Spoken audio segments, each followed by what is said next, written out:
전국에 계신 평생학습 관계자 여러분 안녕하십니까? 평생학습 도시 성과관리 체제 구축 세미나 진행을 맡은 국가평생교육진흥원 지역평생교육실장 김만희입니다. 오늘 세미나는 고양시와 국가평생교육진흥원이 공동 주최하고 유네스코 한국위원회가 후원하는 제1차 평생학습 도시 정책 포럼으로 국가평생교육진흥원 유튜브 채널에서 온라인 송출하고 있습니다. 최근 수도권 사회적 거리두기 단계가 4단계로 격상됨에 따라서 현장 방역은 물론 행사 담당자 전원이 코로나 사전 검사를 실시한 후에 관련 예방 수칙을 준수하면서 본 촬영을 진행하고 있습니다.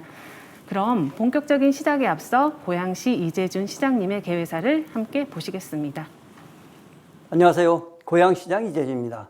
고양시와 국가평생교육진흥원이 공동 주관하는 평생학습도시 성과관리체계 구축 세미나에 참여해주신 모든 분들을 진심으로 환영합니다.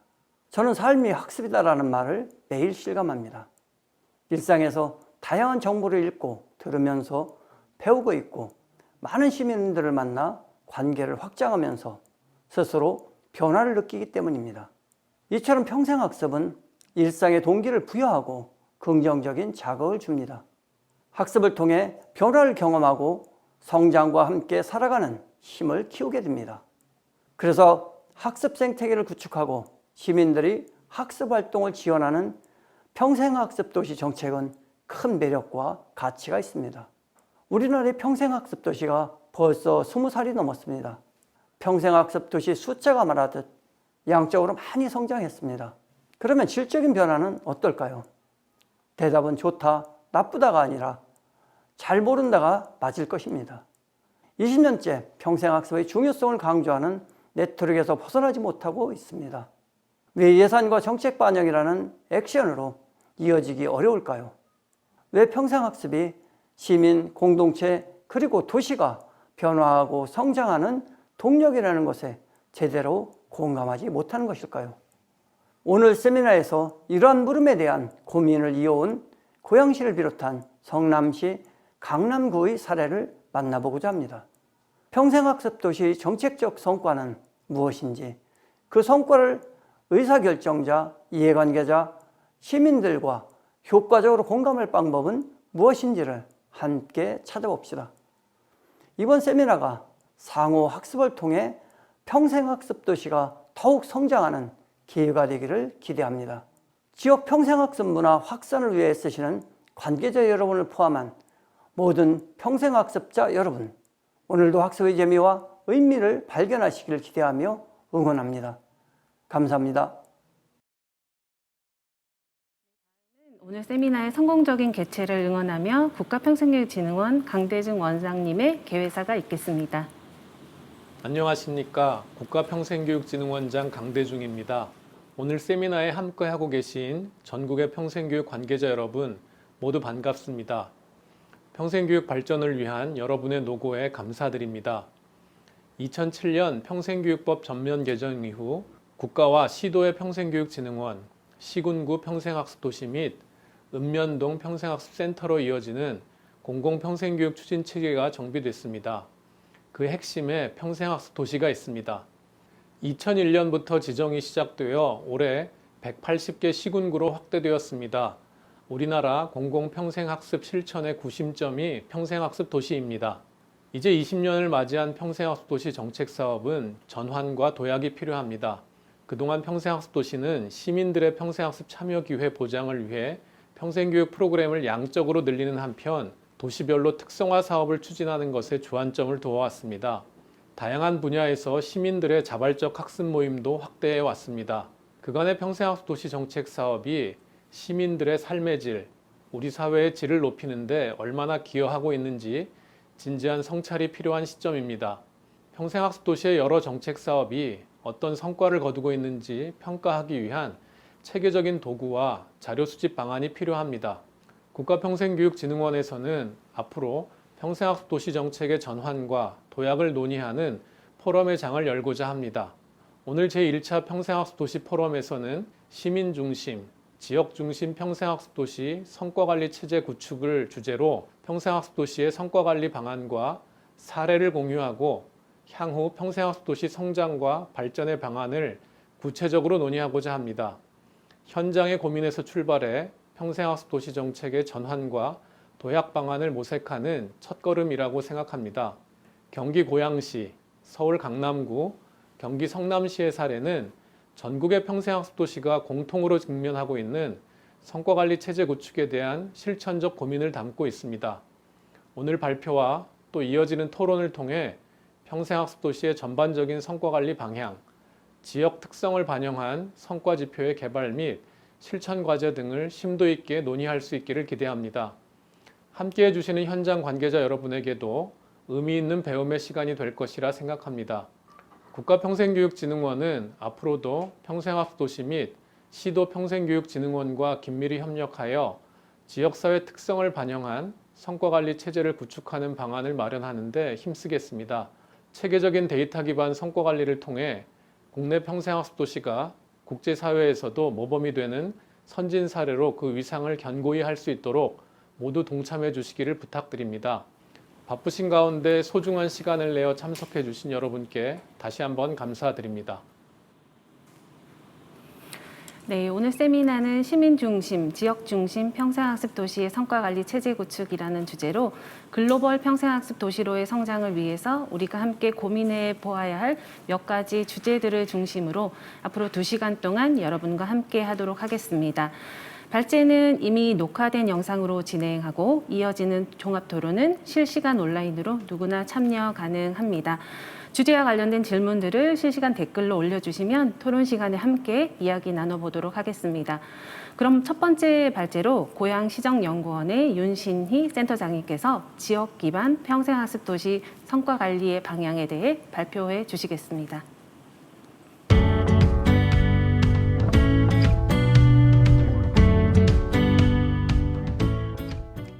안녕하세요. 고양시정연구원 윤신희입니다. 평생학습도시 성과관리체계 구축 세미나에 초대받아서 감사드립니다. 오늘 제가 여러분들께 설명드릴 주제는 지역기반 평생학습도시 성과관리 방향에 대해서 말씀드리고자 하고요. 구체적으로는 지표 체계 및 플랫폼 구축에 대해서 설명드리겠습니다. 간단하게 목차를 좀 소개하겠습니다. 본 연구를 하게 된 배경과 목표를 설명드리겠고요. 그리고 이제 고양시가 평생학습 도시 지표를 개발하게 된 전 과정에 대해서 상세히 설명을 드리겠고, 그리고 개발된 모형, 그리고 최종 지표 체계, 마지막으로 도출된 가중치 결과까지도 보여드리겠습니다. 그리고 이렇게 구축된 지표를 어떻게 하면 고양시가 잘 활용할 수 있고 다른 지자체와 공유할 수 있는지에 대해서도 말씀을 드리고자 합니다. 먼저 연구 개요입니다. 2019년 고양시는 유네스코 글로벌 학습도시 네트워크 리더 도시로 선정이 되었습니다. 이에 따라서 교육 계획 및 모니터링 평가 지표 개발을 하여야 하는 상황에 맞닥뜨렸고요. 그래서 작년 2020년 하반기에 본 연구를 착수하였고 연구 결과가 12월에 발표되었고 그에 따른 조사 결과들도 산출된 상황입니다. 먼저 기존의 평생학습 체계에 대해서 좀 검토를 하였는데요. 다양한 평생학습 관련 지표 검토 외에도 지금 유네스코에서 제시하고 있는 국제 지표에 대해서 검토를 해보았습니다. 그 한계점들이 사실 발견되었는데요. 유네스코 GNLC에서 제시하고 있는 가이드 지표는 사실상 현장성이 취약한 지표입니다. 국제 지표이다 보니 고양시와 같은 기초 지자체에는 적용하기가 다소 어려운 상황이었고요. 또 이러한 지표들을 산출할 수 있는 데이터 소스들이 부족한 상황이었습니다. 지역 특성이 반영되지 못한 이러한 지표 체계를 고양시에 맞게끔 다시 수정 작업하고 새롭게 모형을 개발하는 연구를 하였습니다. 다음을 보시면 연구 목적 및 체계를 설명드리겠습니다. 지표 개발에 앞서서 먼저 고양시가 왜 이러한 지표를 개발하고 이 지표를 어떻게 지속적으로 활용하고 또 성과를 공유할지를 염두에 두면서 작업에 들어갔습니다. 먼저 지표 개발 과정을 뒤에서도 설명드리겠지만 앞서 간단히 말씀드리면 다양한 평생학습 도시에 대한 지표, 또 도시 관련 지표, 그리고 다양한 영역별, 주제별 지표들을 모두 검토하였습니다. 그리고 이러한 검토된 지표들을 토대로 전문가 및 시민 대상 포커스 인터뷰를 진행하였고요. 3차례에서 4차례에 걸쳐 진행을 하였습니다. 그리고 진행된 FGI 결과를 가지고 전문가와 시민 대상 델파이 조사를 수행하였고요. 이러한 델파이 조사 마지막에는 지표의 가중치 도출을 위한 AH 분석을 수행하였습니다. 자세한 내용은 뒤에서 다시 한번 말씀을 드리겠습니다. 지표 개발 과정에 있어서 첫 번째로 지표의 영역을 개발하고 목표를 개발하기 위해서 FGI를 통해서 지표 모형을 개발했고요. 그리고 이러한 1차적인 의견들을 전문가와 시민들로부터 피드백을 받아서 다시 2차 모형을 개발하였습니다. 그리고 또 한 번의 피드백을 받아서 마지막 3차 모형을 개발하고 최종 지표를 도출한 상황입니다. 그리고 보시는 PPT에 이제 조사 대상이라든지 이런 부분이 나와 있으니까 보시면 되겠습니다. 세부 절차를 좀 자세히 설명드리겠는데요. 유네스코 평생학습 도시 평가 지표의 틀과 평가 지표에 대한 검토를 먼저 1단계에서 수행하였고 2단계에서는 유네스코 영역 지표와 그리고 선행 연구를 통해서 분석된 지표들을 모두 총망라해서 최종 고양시에 적합한 지표들을 전문가들과 시민들과 선별하는 작업을 하였습니다. 이러한 과정을 통해서 모형을 개발하였고요. 그 모형에 맞는 고양시의 데이터 소스들도 또 선별하는 작업들을 하였습니다. 마지막에는 전문가 델파이 조사라든지 또 가중치 도출을 하였다는 부분 앞서서 설명드렸으니까 간단히만 하고 넘어가겠습니다. 자, 그럼 우리가 어떻게 지표 모형을 개발했는지를 설명드릴 건데요. 먼저 평생학습 도시 지표에 대한 개발이 선행 연구가 전혀 없는 상황이었기 때문에 이제 유네스코 가이드 지표만을 토대로 이 연구는 출발을 하였습니다. 그러다 보니까 지표에 대한 기본 모형 자체부터 개발을 해야 되는 상황이었고요. 그래서 유네스코 지표 항목을 일단 다 검증을 해보았고 검토를 하였고 그리고 국내 지표들도 지표 스크리닝 작업을 하였습니다. 그래서 마지막에 최종 지표를 선발하는 과정을 거쳤고 보여주는 PPT는 이제 수행 방법과 대상입니다. 다음은 이제 지표 개발을 위한 FGI의 주제인데요. 평생학습 도시와 고양시에 대해서 논의를 하였고요. 유네스코 평가 지표의 적용의 적합성에 대해서 논의를 하였고요. 고양시 평생학습도시 평가 지표 스크린 작업을 하였고요. 4단계에서는 평가 지표 측정 및 활용 방안을 모색하였고 시민들에게는 전문적인 이런 지표 개발 과정을 직접적으로 질의응답하기가 어려워서 평소에 고양시 평생학습에 대한 인식이라든지 필요성, 기대점들을 물어보았습니다. 그리고 고양시 이제 시민들이 평가할 수 있는 평가 지표를 중요도에 따라서 선발하는 작업을 하였고요. 그리고 마지막으로는 고양시에 바라는 평생학습의 방향성에 대해서 말씀해 달라고 하였습니다. 사진은 제가 좀 보여드리려고 넣었는데요. 저희가 3번, 5번까지의 과정을 거치면서 아침 9시부터 사실 밤 10시까지 작업을 하였습니다. 며칠간에 걸쳐서 전문가들, 시민들 그리고 여러 교수님들을 모시고 하나하나 지표들을 선발하고 논의를 하고 산출 방법에 대해서 고민을 하고 하는 모습들이 본 사진에 담겨 있습니다. 굉장히 의미 있고 재미난 시간이었습니다. 그럼 이런 FGI 과정을 거치면서 국제적으로 제시하고 있는 지표 체계가 있음에도 왜 현장에 적용할 수 없었을까를 마지막으로 결론을 지었는데요. 우선 유네스코 가이드 지표는 측정이 너무 광범위하다는 점이 있었고요. 그리고 이 지표들 간의 그리고 영역 간의 인과관계가 굉장히 애매모호했습니다.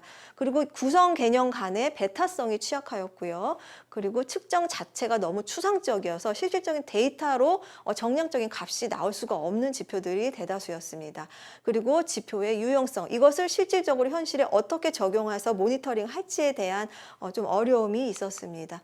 자, 이제 직접 개발된 모형을 보여드리겠는데요. 먼저 6가지 모형을 저희가 이런 FGI를 통해서 도출했습니다. 보시는 바와 같이 첫 번째 모델은 이제 학습 도시로서의 기반 조성, 그러니까 출발로부터 성과까지를 어떻게 나타나고 있는지를 단계별로 보여주고요. 물론 6가지의 모형이 유사하다고 볼 수 있는데요. 두 번째는 조금 다릅니다. 두 번째는 주관 기관이 어디냐, 주관자가 누구냐에 따라서 시민 집단과 그다음에 지자체, 학습 활동을 하시는 분과 그다음에 정책을 수행하는 집단별로 모델을 좀 제시해 보았고요. 마지막 3번, 4번, 5번, 6번 다 평생학습의 어떤 구성 요소들을 가지고 모형이 개발되었다고 이해해 주시면 될 것 같습니다. 이 중에서 먼저 4번, 5번, 6번 모형을 토대로 본 연구의 모형이 개발되었습니다. 첫 번째 초안입니다. 뒷부분의 마지막 지표까지는 변화가 있습니다. 먼저 첫 번째 초안은 우선 조금은 단조롭고 선형적입니다. 투입 지표, 매개 지표, 결과 지표로 나눠질 수 있고요. 우선 평생학습 도시의 투입이라는 지표와 매개와 결과를 나눈 이유는 기존 지표 체계에서는 좀 보실 수 없는 틀인데요. 이것은 평생학습 도시로의 성장, 그리고 개인의 역량의 성장을 어떤 요인들이 가장 많이 미쳤고 어떤 것이 더 필요한지를 통계학적으로 분석하기 위해서 조금 설계를 하였다고 봐주시면 되겠고요. 따라서 평생학습 도시에 대한 목표를 설정하고 영역을 설정하고 차원을 구성하였습니다. 기본적으로 평생학습 도시의 인프라 측면, 그러니까 평생학습 도시가 갖추어야 하는 기본적인 문항들을 구성하였고요. 그리고 평생학습 도시로 나아가는 방향, 그리고 유도, 성장까지도 담았다고 봐주시면 될 것 같습니다. 다음은 이러한 초안을 가지고 직접적인 마지막 최종 지표 안까지 도출할 수 있는 델파이 조사를 수행하였습니다. 앞서 FGI에는 집단별로 10명간의 구성원들로 가지고 하였다면 이 뒷부분에는 한 30명, 50명까지의 시민과 전문가 집단을 통해서 조사가 이루어졌습니다. 응답자 특성은 보시는 표로 가름하도록 하겠습니다. 이 부분이 조금 중요한데요. 이제 이러한 전문가들과의 FGI 그리고 델파이 조사 등을 통해서 최종 목표를 산출해냈습니다. 먼저 평생학습 도시로의 출발, 평생학습 도시로의 이행에서 평생학습 도시 기반, 평생학습 도시 활성화, 마지막 3단계는 평생학습 도시 기반 조성, 학습 도시 성출 창가 및 확산으로 변경이 되고 있습니다. 그리고 매개 변수 역시 유도에서 고도화, 협력과 공유로 변경되었고요. 결과 역시 성장, 그리고 평생학습 도시 지속 가능 발전 및 성장, 이 부분은 유사하게 3차에 수렴이 되었습니다. 단계별로 전문가들의 의견을 수렴하면서 수정이 된 작업 결과라고 봐주시면 되겠습니다. 이런 모형 개발을 통해서 1차 안이 나왔고요. 이 1차 안으로 끝나는 것이 아니라 이것을 가지고 다시 1차, 2차, 3차까지 작업을 합니다. 2차 아닙니다. 자세한 지표는 개인적인 그 지표 체계를 봐주시면 감사하겠습니다. 마지막 3차 작업하기 전의 과정인데요. 이러한 과정들은 이제 영역이 정해지고 삭제해야 할 지표, 통합해야 될 지표, 추가될 지표들을 본 그 PPT 내용처럼 조정을 해서 최종 안이 나왔습니다. 보시는 바와 같이 그래서 최종 지표는 4개의 목표에 14개 대영역, 35개 하위 영역, 117개의 측정 지표로 고양시 평생학습 도시 지표는 개발되었습니다. 가중치 결과는 통계적인 부분이기 때문에 간단하게 이 배경은 어려운 배경은 넘어가도록 하겠고요. 자, 이제 그러면 이 지표를 구축해서 어떻게 우리가 활용할지가 중요한데요. 이 부분에 대해서 말씀을 드리겠습니다. 마지막 지표를 놓고 봤을 때 이 본 지표의 최종 선정 의의를 좀 보겠습니다. 평생학습 도시로의 기반을 점검하고 학습 활동의 기회를 제공하고 학습의 내용을 풍성하게 하고 학습의 성과를 지속적으로 모니터링할 수 있는 체계고요. 그리고 학습 활동을 위한 전달 체계를 강화시키고 네트워크를 강화하자라는 목표 아래 본 지표들은 개발되었고요. 평생학습을 통한 시민의 역량을 강화시키고 이러한 지표들을 가지고 도시의 성장과 그리고 변화를 모니터링할 수 있고 그리고 어떤 것들이 이러한 개인의 역량과 도시의 역량을 주는지를 지속적으로 영향력 요인을 뽑아낼 수 있는 이러한 틀로 지표는 구성되었습니다. 평생학습 도시 기반 조성은 말 그대로 시설, 정보, 그리고 뭐 조직, 재정, 다양한 인프라들이 구성이 되어 있고요. 그다음에 성과 창출에는 학습의 접근성, 다양성, 연계성, 확산성이 들어갑니다. 그리고 그 아래 하위 영역이 또 있고요. 보시는 것처럼 그 아래 또 개별 지표 117개가 구성되어 있다라고 봐주시면 되겠고요. 본틀에는 117개의 지표까지는 지금 보이지 않는 상황입니다. 네트워크 고도화 방향, 성과 평가 및 관리에 대한 목표를 통해서 영역을 통해서 평생학습 도시의 협력과 공유라는 목표를 지향합니다. 그리고 평생학습 참여, 그리고 지속가능 발전, 개인의 삶과 개인의 역량 변화라는 측면을 통해서 지속가능 발전 및 성숙이라는 목표로 나아가고자 합니다. 자, 그러면 고양시 평생학습 도시 지표체계 구축의 의의 및 과제입니다. 사실 지표라는 것은 한번 이렇게 만들어 놨다고 해서 이걸로 지속해서 쭉 가는 것이 아니라 이 이 지표에 대한 수정과 점검을 어느 정도 시계열적으로 좀 해야 할 부분이 있고요. 그리고 시계열적으로 데이터를 매해 구축해야만 지속적인 변화를 모니터링할 수 있고, 또 하나는 이제 고양시의 대표 지수들을 평생학습 도시를 측정할 수 있는 대표 지수 산출이 필요합니다. 그리고 주요 지수 선별 과정이 필요합니다. 이러한 지수 산출을 위해서는. 그리고 지표 개발에 대한 연구 성과를 공유하고 확산할 수 있는 기회를 많이 가져야 됩니다. 그리고 시대적인 변화, 지역 특성 변화에 따라 주기적으로 지표는 수정되고 검토가 필요한 상황이고요. 그리고 본 지표는 기존의 지표들을 제가 개발했을 때는 딱 현 시점에서 미래에도 산출 가능할 수 있는 지표들만을 유도를 했습니다. 즉 데이터가 구축되어 있는 것들을 가지고 주도적으로 만들었다라면 본 연구의 지표는 그렇지 않습니다. 현재는 산출이 어렵고 결과 데이터가 소스가 없지만 결국은 고양시가 평생학습 도시로 나아가기 위해서는 꼭 구축되고 조사되어야 하는 필요 지표 항목들은 본 지표 항목에 추가한 상황입니다. 따라서 지속적으로 구축되기 어려운 부분도 유도를 해서 산출될 수 있게끔 하는 것이 목표였습니다. 그럼 활용 방안입니다. 앞서서도 간단하게 설명드린 부분이 이 부분에 나와 있고, 밑에를 보시면 이러한 지표를 지속적으로 관리하고 체계를 운영하기 위해서는 전담 조직이 필요합니다. 그리고 이러한 지수 산출들을 지속적으로 하기 위해서는 저희 연구원과 같은 기관과 공유와 협력이 필요한 상황입니다. 또 하나는 본 지표에는 정량 평가만 있는 것이 아니라 정성 평가도 있기 때문에 전문가 집단을 모집하고 이러한 전문가 집단의 컨설팅을 통한 모니터링, 정성평가 모니터링 체계 구축 또한 필요한 상황입니다. 지금 고양시에서 굉장히 중요하게 하고 있는 사업 중에 하나인데요. 작년도에 지표 개발과 성과들을 널리 확산했다라면 올해는 한 단계 업그레이드 하여서 이러한 개발된 지표들을 플랫폼에 탑재하는 작업들을 하고 있습니다.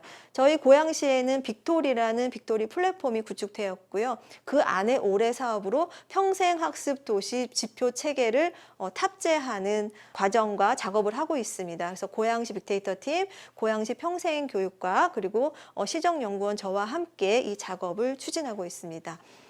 간단하게 어떤 식으로 시연이 되는지를 좀 보여드리겠습니다. 플랫폼 구축은 4개 목표, 그다음에 14개 대영역, 35개 하위 영역에 인구사회학적 특성별, 그리고 지역별 변화들을 지속적으로 시계열적으로 보여주려고 합니다. 그리고 지금 흑백으로 좀 보여드려서 죄송한데요. 이러한 지표 결과들에 대한 시각화및 지하에서 분석 서비스를 하려고 하고 있고요. 그리고 주요 지수들을 산출해서 매해 비교를 할 것이고요. 그리고 개별 지표들에 대한 변화도 지속적으로 모니터링하기 위한 플랫폼입니다. 따라서 이 그래프 시각화 예시를 보여드리는 것이고요. 지금은 이제 평생학습과 관련된 시각화는 아니지만 이런 식으로 지금 실질적으로 빅돌이라는 플랫폼에서 구현이 되고 있습니다. 이 데이터의 소스를 평생학습 도시 지표의 소스로 연동하는 작업을 하고 있다고 이해해 주시면 되겠습니다. 네, 마지막은 이제 저희 시장님과 그리고 그리고 평생학습과 관계자들이 유네스코 GNLC와 지속적으로 매달에 한두 번씩 연례 회의를 행사하는 장면을 좀 보여드리면서 마치려고 하는데요. 본 연구를 하면서 사실은 저도 평생학습 도시가 얼마나 이 도시와 시민들에게 중요하다라는 것을 인식하였고, 저 역시도 이 연구를 하면서 평생교육사 자격증을 지금 준비하고 있는 상황입니다. 그래서 매우 중요하고 의미 있는 연구를 할 수 있는 기회를 주신 고양시에도 감사하고, 또 이러한 중요한 연구 결과들을 평생학습의 관계자들을 모시고 발표할 수 있는 오늘 기회를 가진 점도 또 하나 매우 의의 있고 저로서는 뿌듯하게 생각합니다. 예, 그래서 이상 발표를 마치겠고요. 추가 궁금하신 문의사항들은 개인적으로 연락 주시면 언제든지 응답해 드리겠습니다. 고맙습니다.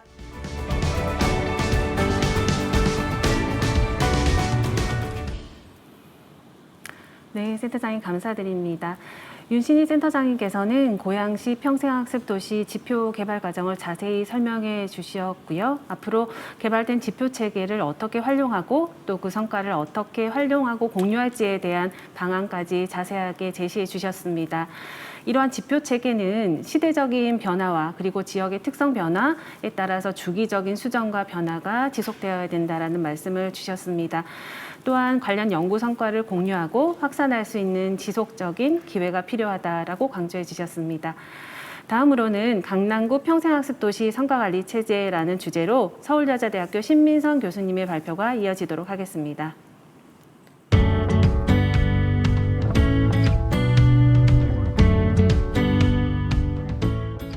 네, 지금부터는 강남구 평생학습 성과관리 체제와 관련한 지표를 설명드리도록 할게요. 발표안을 중심으로 소개해 드리도록 하겠습니다. 우선 첫 번째는 학습망이 촘촘한 평생학습 도시를 구현하고자 했습니다. 이는 평생학습 거버넌스 강화예요. 그러니까 거버넌스라고 하는 것은 소위 말해서 민과 관이 함께 평생학습을 잘 읽어내기 위한 하나의 지향점인데요. 이를 위해서 이제 중점적으로 보고자 했던 게 평생학습 거버넌스 조직과 또 거버넌스 고도화입니다. 이를 위해서 이제 측정 지표는 조금 이제 세부적으로 말씀을 드려야 되는데요. 우선 이 이해관계자들 간의 협업을 위한 협의회가 구성됐는가를 봤고요. 이제 두 번째는 이 협의회 구성해 놓고 그냥 형식적으로 1년에 뭐 2번 하는 경우들도 있어요. 그거는 제대로 된 거버넌스가 아니다라고 봤기 때문에 협의회가 얼마나 자주 개최가 됐는가 이런 걸 좀 봤고요. 그리고 나서는 이 협의만 할 것이 아니라 협의하는 이유가 뭐겠습니까? 정책을 함께 도출해내기 위한 거잖아요. 그래서 정책이 얼마나 많이 기획이 됐고 제안이 됐느냐 그 수를 봤습니다. 그래서 이를 통해서 거버넌스가 얼마나 잘 조직됐는가를 좀 봤고요. 그럼 이제 조직된 다음에는 고도화잖아요. 고도화를 위해서는 평생학습 관련한 인력들이 있습니다. 행정가도 있고 종사자 등이 있는데 그들의 역량 강화를 위해서 얼마나 애를 많이 썼는가. 이를 통해서 교육 개최가 얼마나 많이 자주 됐느냐. 그리고 또 하나는 그런 관계자들이 얼마나 교육에 많이 참여했느냐. 이런 부분들을 봤습니다. 이게 바로 첫 번째 평생학습 거버넌스 강화를 위한 학습망, 촘촘한 평생학습 도시를 구현하고자 했던 거고요. 이제 두 번째는 이제 평생학습 정보가 사실 지역에 막 널려 있어요. 이런 널려 있는 이런 지역 정보들을 평생학습 정보들을 제대로 플랫폼 역할을 해서 지역 주민들이 언제 어디서든 함께 공부할 수 있는 환경을 만들어줘야 되는 거거든요. 그래서 이게 이제 더불어 함께하는 평생학습 도시 구현입니다. 이를 위해서는 중점 영역이 평생학습 정보, 이제 플랫폼 구축이 되겠죠. 이를 위한 이제 측정 지표는요. 평생학습 관련한 정책이 얼마나 많이 공개되었는가, 공개되는 그런 정보를 봤고요. 또는 장애인, 사회적 또 취약계층들이 많이 있어요. 그런 취약계층들이 얼마나 쉽게 웹에 접근할 수 있는가라는 웹 접근성 보장도도 봤습니다. 또는 국민의 또 평생학습 관련한 정보 이용 정도를 또 봐야 되잖아요. 이를 위해서 평생학습 정보 플랫폼이라고 할 수 있는 웹사이트 또는 포털 이런 걸 많이 이용하는데 얼마나 만족하냐. 있긴 있어요. 그런데 만족하는 정도는 또 다르다라고 봤어요. 그래서 이제 이런 거를 전담 부서의 조사 자료를 통해서 우리가 한번 좀 성과를 좀 측정해 보자라는 관점에서 더불어 함께하는 평생학습 도시 이를 위해서 평생학습 정보 플랫폼 구축을 봤습니다. 이제 세 번째는 제일 중요한 행정조직 재설계나 마찬가지입니다. 즉 지원 체계를 아주 강화하기 위해서 사각 없는 평생학습 도시를 만들자. 그러기 위해서는 평생학습 행정조직이 얼마나 잘 설계되어 있는가라는 것이거든요. 이를 통해서 이제 좀 중점 영역을 저희가 3가지 영역을 좀 봤는데요. 평생학습 전문 전담 인력, 그리고 또 평생학습 재정이 어떠냐, 그리고 또는 평생학습 법정 기반 구축이 어떻게 되어 있는가, 이렇게 3가지의 중점 영역으로 우리가 이제 측정하고자 했던 지표는 이제 전담 인력 배치입니다.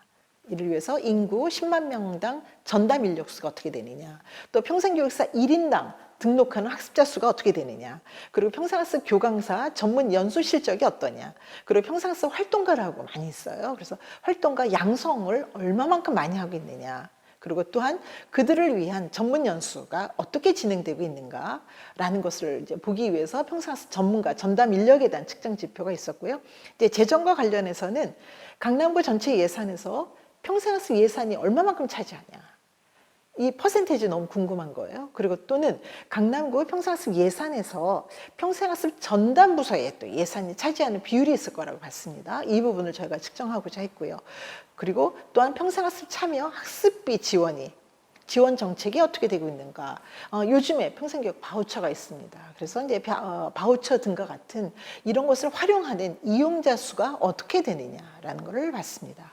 이제 평생학습 법적 기반 구축으로는 이제 조례 재개정이잖아요. 그래서 강남구 평생학습 조례 재개정, 그리고 또 내용의 충실도가 어떠한가, 이런 부분들을 이제 전담 부서의 보관 자료 또는 전문가 리뷰를 통해서 측정하고자 했습니다.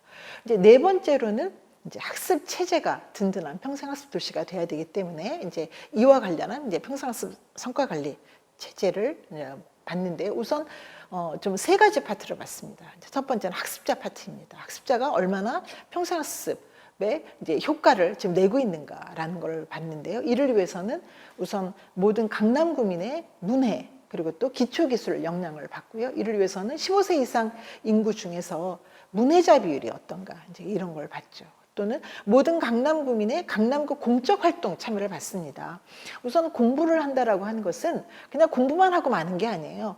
학습을 한 다음에는 어떤 활동이 지역사회에서 있어야 되는 지만이 그 의미가 있는 거거든요. 그렇기 때문에 자원봉사 활동 그리고 또는 기부 또는 나눔 참여 경험이 어떤지 그리고 또 1년 동안에 강남구 내 캠페인이나 서명운동이나 주민단체 등 이런 부분들의 참여 경험이 있는지 봤고요. 또는 상호학습을 위해서 재능 기부에 참여했느냐. 왜냐하면 강남구는 재능 기부를 굉장히 중요하게 여기고 있습니다. 그래서 그런 부분들을 좀 저희가 포함을 했습니다.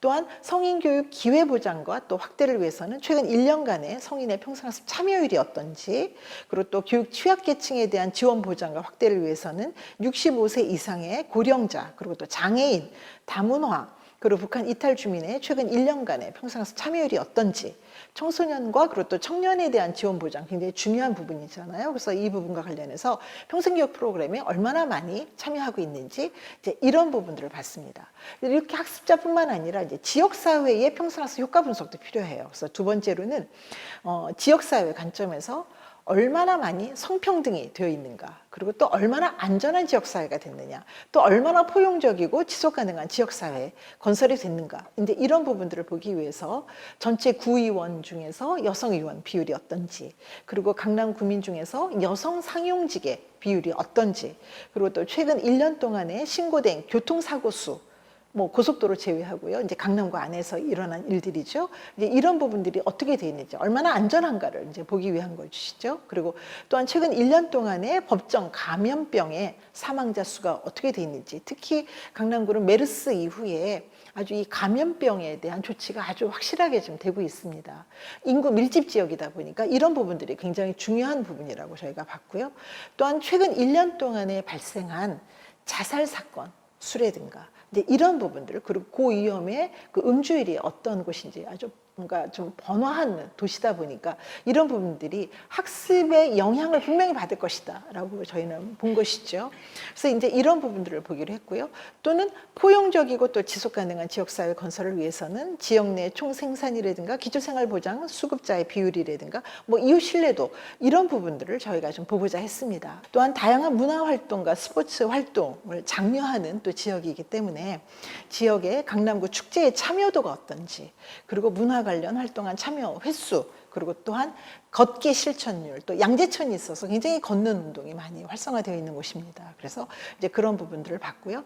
또한 강남구민의 학습 참여를 격려하고 또 축하하는 공적 행사에 또 개최 그런 또 지원 굉장히 중요한 부분이라고 봤기 때문에 이를 측정하기 위해서 강남구 평생학습 성과를 공유할 수 있는 기회를 제공한 횟수가 어떻게 되느냐 그리고 또 평생학습 축제에 참여한 연계기관과 단체 수가 몇 개가 정도가 되느냐 그리고 또 제일 중요한 건 아무래도 평생학습 축제 참여자의 만족도 이런 부분들이 되겠죠.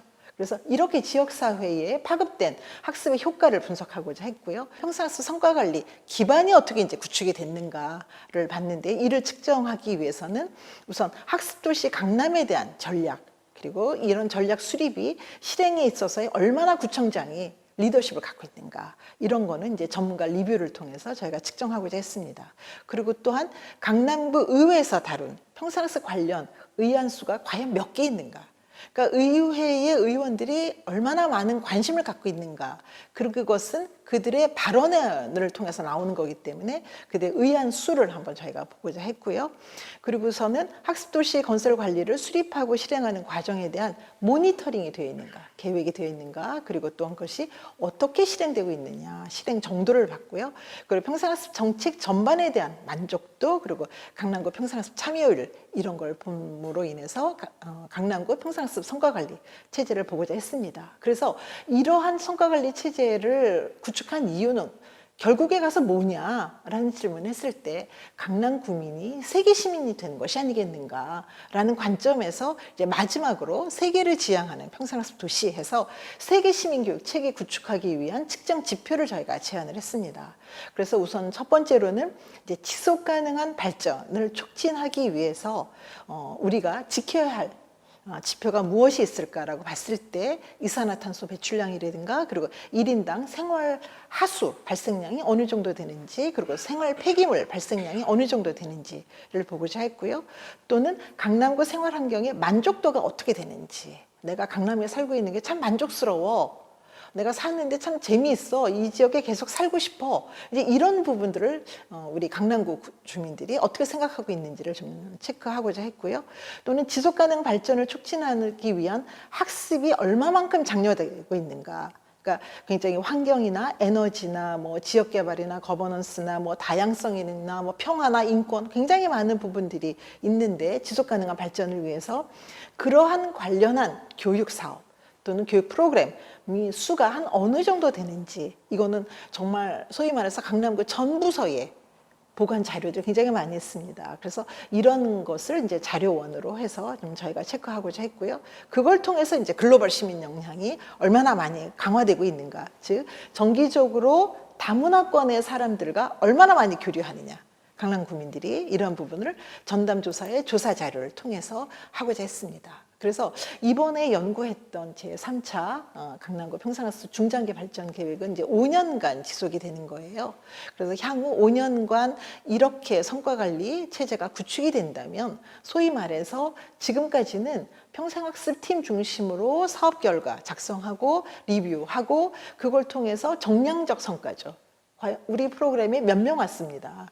이번 아카데미 몇 명 왔습니다. 이거 가지고 성과를 측정을 했는데 이제는 이러한 관점으로 전 부서가 협력해서 성과 관리를 다시 한번 좀 총괄적으로 정리를 하게 된다면 개별 부서에 국한됐던 평생학습 사업이 이제 전체적으로 강남구의 평생학습 전체적인 성과로 축적될 수 있고 지속적으로 관리될 수 있겠다라는 그런 기대를 갖게 하고요.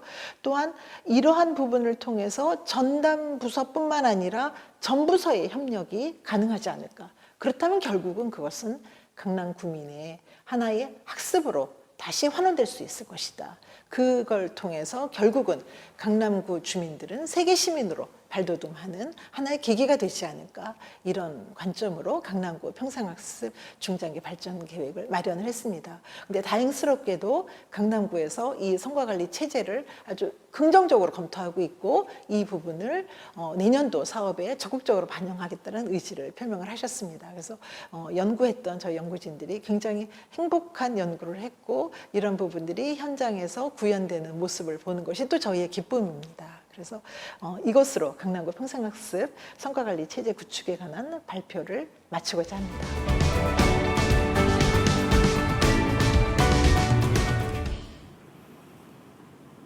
네, 신민성 교수님께서는 강남구 평생학습 중장기 발전 방안 연구를 통해 강남구의 5대 평생학습 추진 과제를 제시해 주셨습니다. 평생학습 거버넌스의 강화, 평생학습 플랫폼 구축과 조직의 재설계, 평생학습 성과관리 체제의 구축, 세계 시민교육 체제 구축에 대한 과제를 말씀해 주셨습니다. 더불어서 다양한 평생교육을 종합적으로 조사하고 분석하고 평가할 수 있는 총괄적인 평생학습 성과 체계 마련의 필요성을 강조해주고 계십니다. 발제자분들의 발표 내용과 관련된 질문이 있으신 분들께서는 유튜브 실시간 댓글창에 남겨주시면 감사하겠습니다. 그럼 마지막 발제자 분에 대한 발표를 듣도록 하겠는데요. 주식회사 라이프프렌드 김영미 대표님께서 데이터 기반 성과 관리를 위한 성남형 평생교육 프로그램 분류 체계를 주제로 발표해 주시겠습니다.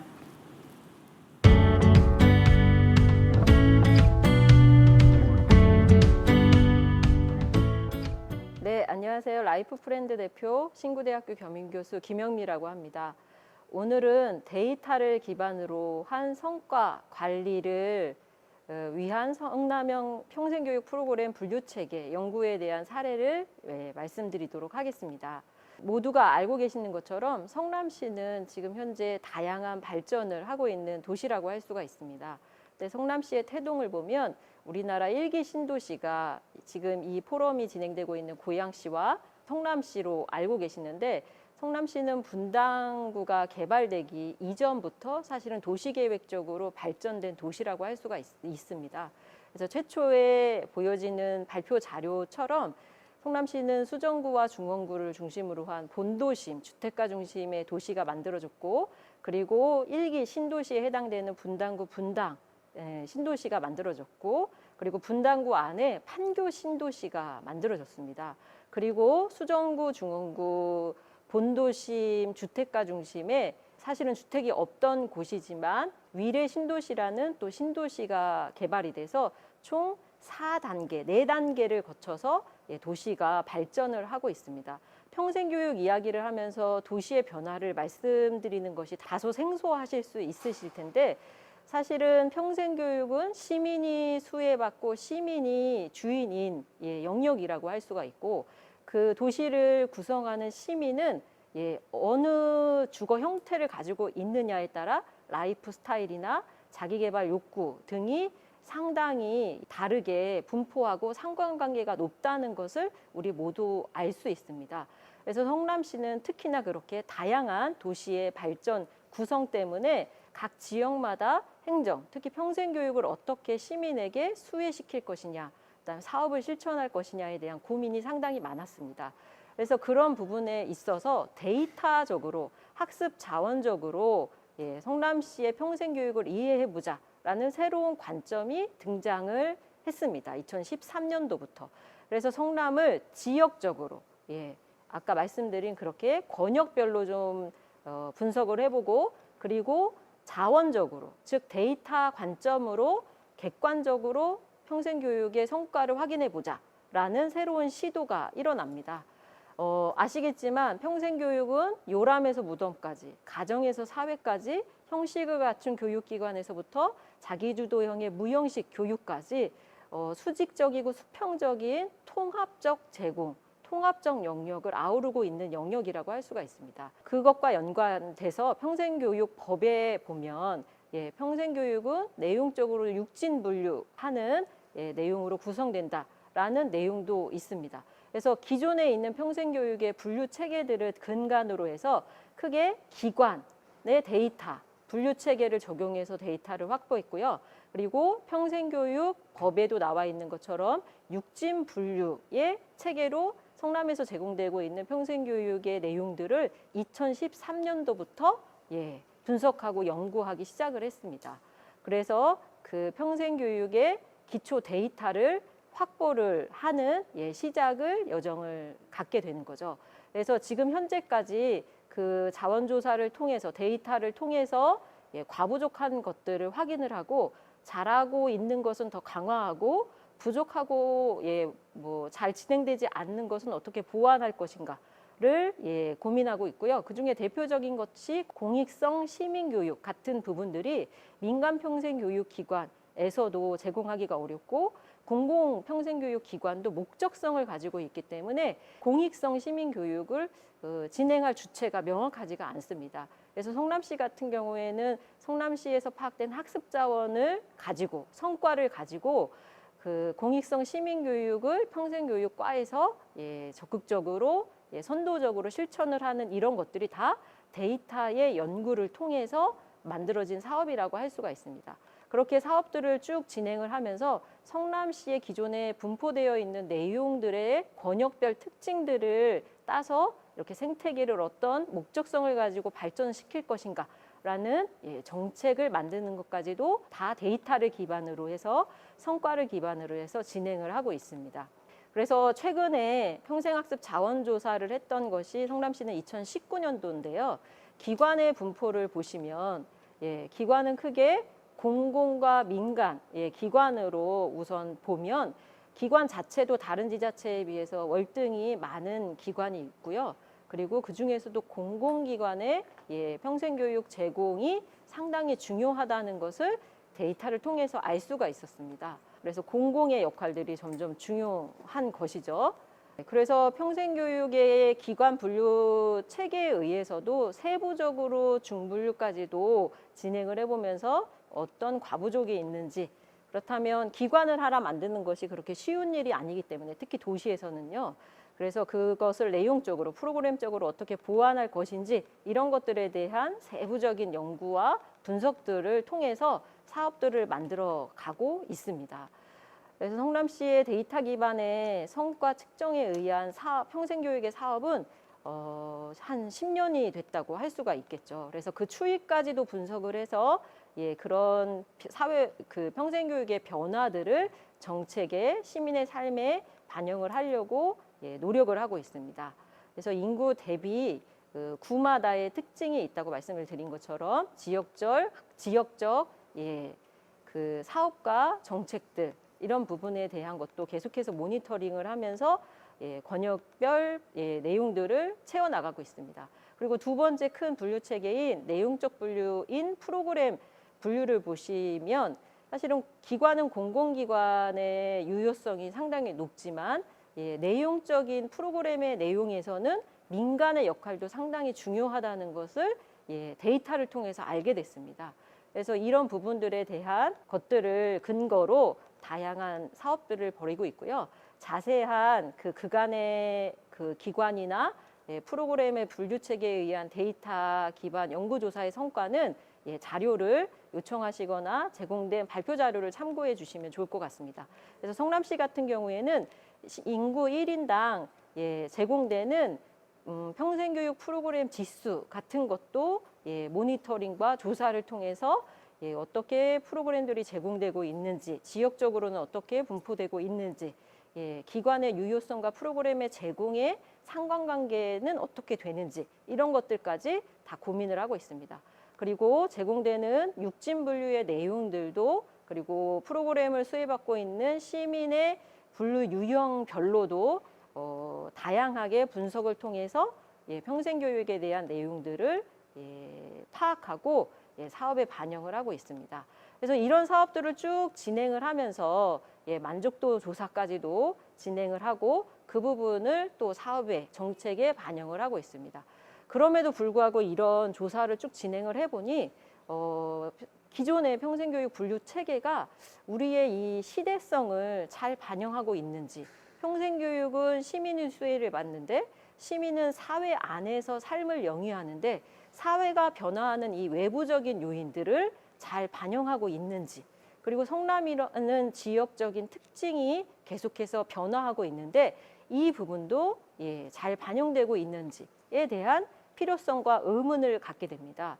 그래서 그 시대성을 좀 반영을 해야 되겠다라는 고민 끝에 내부적인 요인과 외부적인 요인을 통해서 분류 체계에 대한 고민에 대한 발전을 시작하게 됩니다.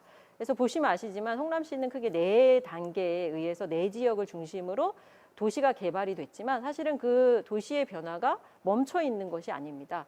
지금 현재 위례 신도시는 아직 개발이 완성되지 않고요. 그리고 다양한 소도시 규모의 소규모의 신도시들이 성남은 아직도 개발이 될 예정입니다. 그리고 제일 큰 지금 남아있는 성남의 지역적 변화의 특징은 바로 산업단지의 변화입니다. 대표적으로 판교 테크노밸리라는 것이 지금 형성이 된 지 수년이 됐지만 아직도 1차, 2차, 3차가 개발되고 있습니다. 또한 본도심에 있는 제조업 중심의 그런 산업단지가 하이테크밸리라는 북책 사업을 유치를 하면서 또 산업적으로도 지역이랑 연결돼서 도시가 발전될 계획을 내부적으로도 가지고 있습니다. 그리고 외부 요인으로 보면 말씀드린 것처럼 시민은 사회 안에서 삶을 영위하기 때문에 시대가 바뀌는 부분에 큰 영향을 받는데 그 대표적인 것이 지금은 ICT를 기반으로 한 제4차 산업혁명의 사회 변화라고 할 수가 있겠습니다. 특히 성남은 그 직업적인 면에서도 판교 테크노밸리 이런 부분들이 바로 이런 산업의 변화의 천병에 있다고 할 수가 있습니다. 그리고 예전에는 수명이 짧고 사회의 변화의 주기가 길었다면 지금은 수명은 길어지고 사회 변화의 속도는 빨라지면서 시민이 학교 교육 이외에서 수혜받아야 하는 다양한 평생교육의 요구가 그 어느 시대보다 중요해지고 있는 시점이라고 할 수가 있습니다. 그래서 앞부분에 말씀드렸던 이 수직적, 수평적 통합이 정말 중요한 시대라고 할 수가 있는 거죠.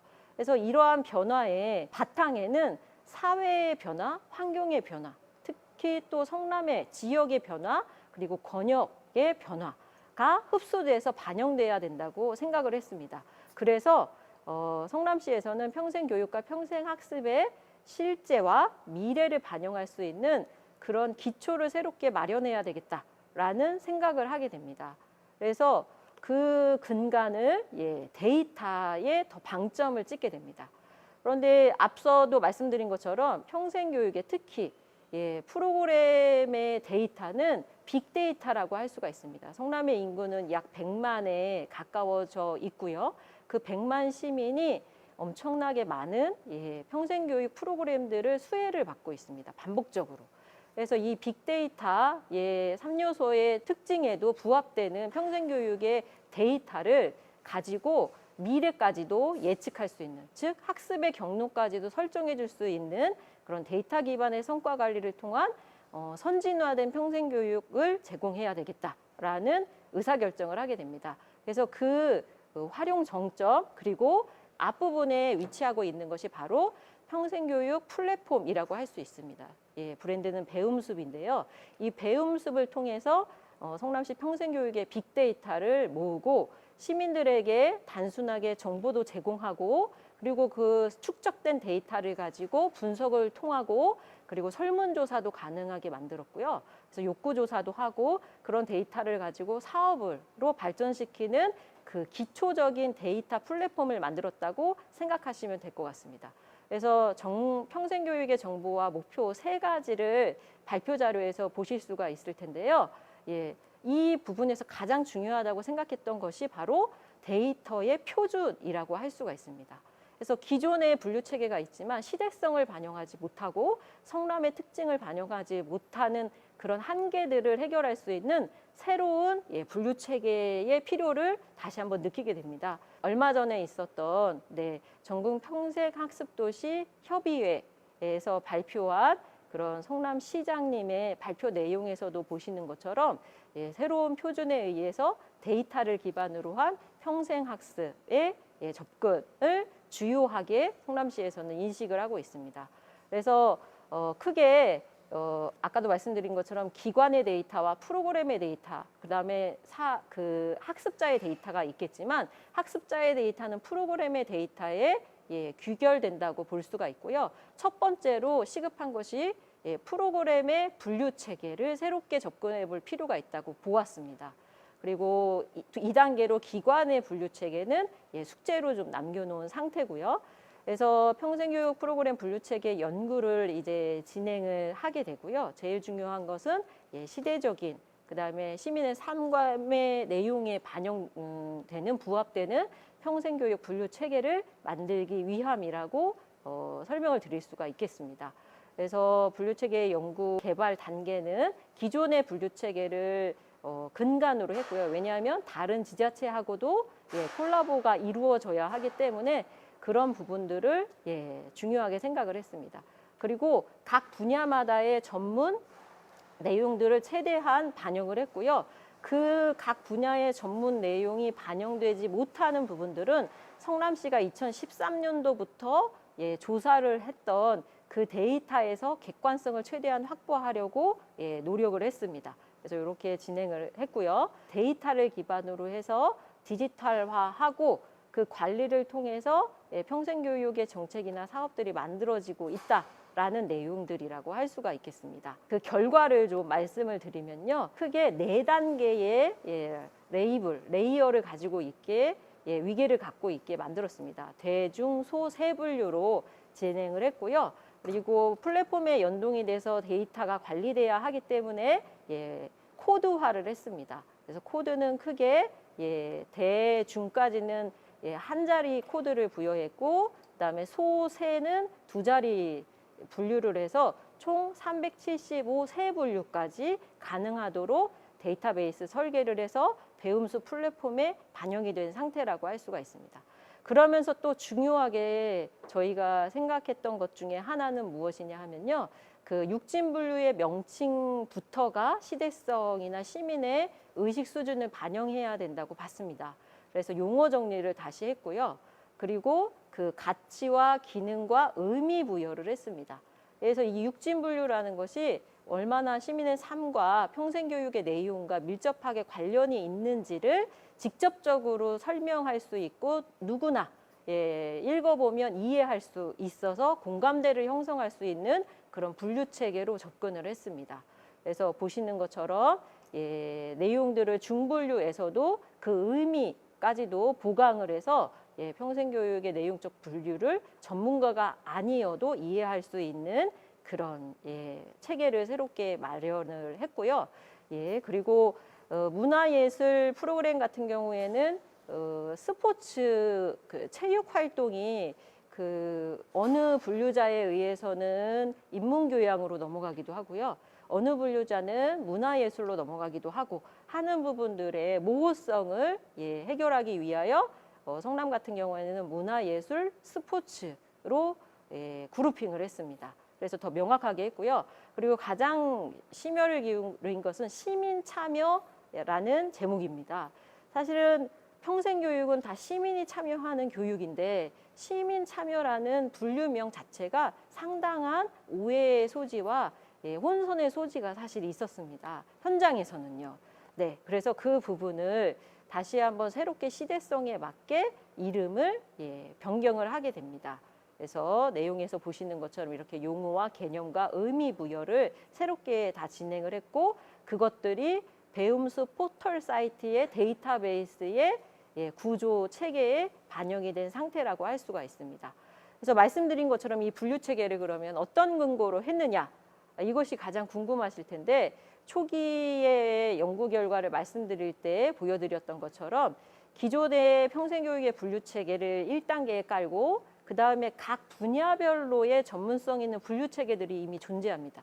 예를 들어서 문화예술, 스포츠 같은 경우 스포츠는 국제 IOC, 그러니까 IOC에서 명명한 그런 분류 체계를 준용해서 프로그램 코드화를 한 거죠. 이런 식으로 내 발표 자료를 보시면 상세하게 보실 수가 있고 그렇게 해당 분야의 전문 분류 체계가 없는 것은 2013년도부터 일어났던 성남시의 연구 데이터 기반의 연구 결과에서 그룹핑을 하고 빈도를 파악해가지고 반영을 했습니다. 네, 그래서 그 분류 연구에 대한 내용들을 쭉 말씀을 드렸고요. 이 분류를 하면서 유의했던 부분들도 있습니다. 왜냐하면 이 부분들이 말씀드린 것처럼 객관성을 잃지 말아야 하기 때문에 그런 부분에 있어서 상당한 고민을 가지고 접근을 했습니다. 그리고 또 이 분류 체계가 마지막 분류 체계라고 할 수가 없겠죠. 왜냐하면 사회도 바뀌고 성남의 내부적 요인도 바뀔 것이기 때문에 그런 부분에 대한 것도 열어두고 분류 체계가 배움숲에서 데이터베이스 구조를 바꿀 수 있도록 그렇게 열어놓고 분류 체계를 만들었습니다. 그리고 이 분류 체계, 프로그램 분류 체계와 함께 진행의 유형, 그 다음에 운영의 유형, 그 다음에 학습 방법의 유형도 공고에서 다양하게 제공되거나 누락되는 것들을 확인하고 그런 부분에 대한 추가 연구도 진행을 해서 행정에 제시를 한 상태이지만 아직 이 세 분야는 성남시 포털에 반영되어 있지는 않습니다. 하지만 이런 것들이 빅데이터로 쌓이다 보면 평생교육을 수혜받는 시민들의 학습 설계나 프로그램 개발이나 이런 부분에 있어서 상당한 기초 자료가 될 거라고 예상을 합니다. 그래서 평생교육의 성남형 분류 체계를 진행한 부분들에 대한 이야기를 좀 더 드렸고요. 그래서 이 분류 체계 연구의 시사점이랑 재현을 좀 말씀을 드리면 이 말씀드린 것처럼 데이터는 사회를 반영하고 삶을 반영하기 때문에 정형화되어서 변화하지 않고 픽스되지 할 수 없는 데이터라는 거죠. 그래서 계속해서 모니터링하고 사회의 변화를 계속 반영해야 하고 그리고 플랫폼에 반영돼서 축적되고 있는 데이터의 이상이나 문제나 경향성의 그런 분석을 통해서 플랫폼조차도 안착할 수 있도록 살아있는 공공의 플랫폼 서비스가 될 수 있도록 계속해서 모니터링과 그다음에 공공 중심으로 지금 성남은 플랫폼에서 데이터를 모으고 있는데 민간에 대한 데이터도 오프라인에서 기존의 연구를 통해서 확보하는 그런 보완책도 필요하다라고 보여집니다. 그래서 이런 부분들을 통해서 성남은 권역별로 다양한 시민들의 삶이 반영되는 데이터 기반의 평생학습 성과 분류 체계를 새로운 분류 체계를 만들어서 성남의 평생교육을 정책을 만들고 사업을 실천하고 있다라고 말씀을 드릴 수가 있겠습니다. 네, 이상으로 제 발표를 모두 마치도록 하겠습니다. 감사합니다.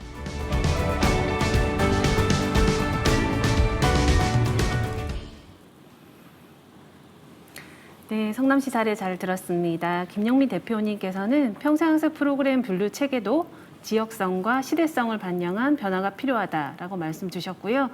평생학습에 대한 플랫폼을 통해서 평생교육의 빅데이터를 수집하고 분석함으로써 시민들에게 데이터 기반의 성과 관리를 통한 수준 높은 평생교육을 제공해야 한다고 말씀 주셨습니다. 데이터 기반의 평생학습 성과 관리의 중요성을 거듭 강조해 주셨습니다. 지금 여러분께서는 평생학습도시 성과관리체제 구축 세미나를 함께하고 계십니다. 오늘 행사는 일산 서구 일산동에 위치한 일산도서관에서 진행하고 있습니다. 2020년 12월에 개관한 이곳 고양시 19번째 도서관이 되겠는데요. 지역 주민들의 평생학습 중심 기관으로서의 역할을 충실히 수행하고 있고요.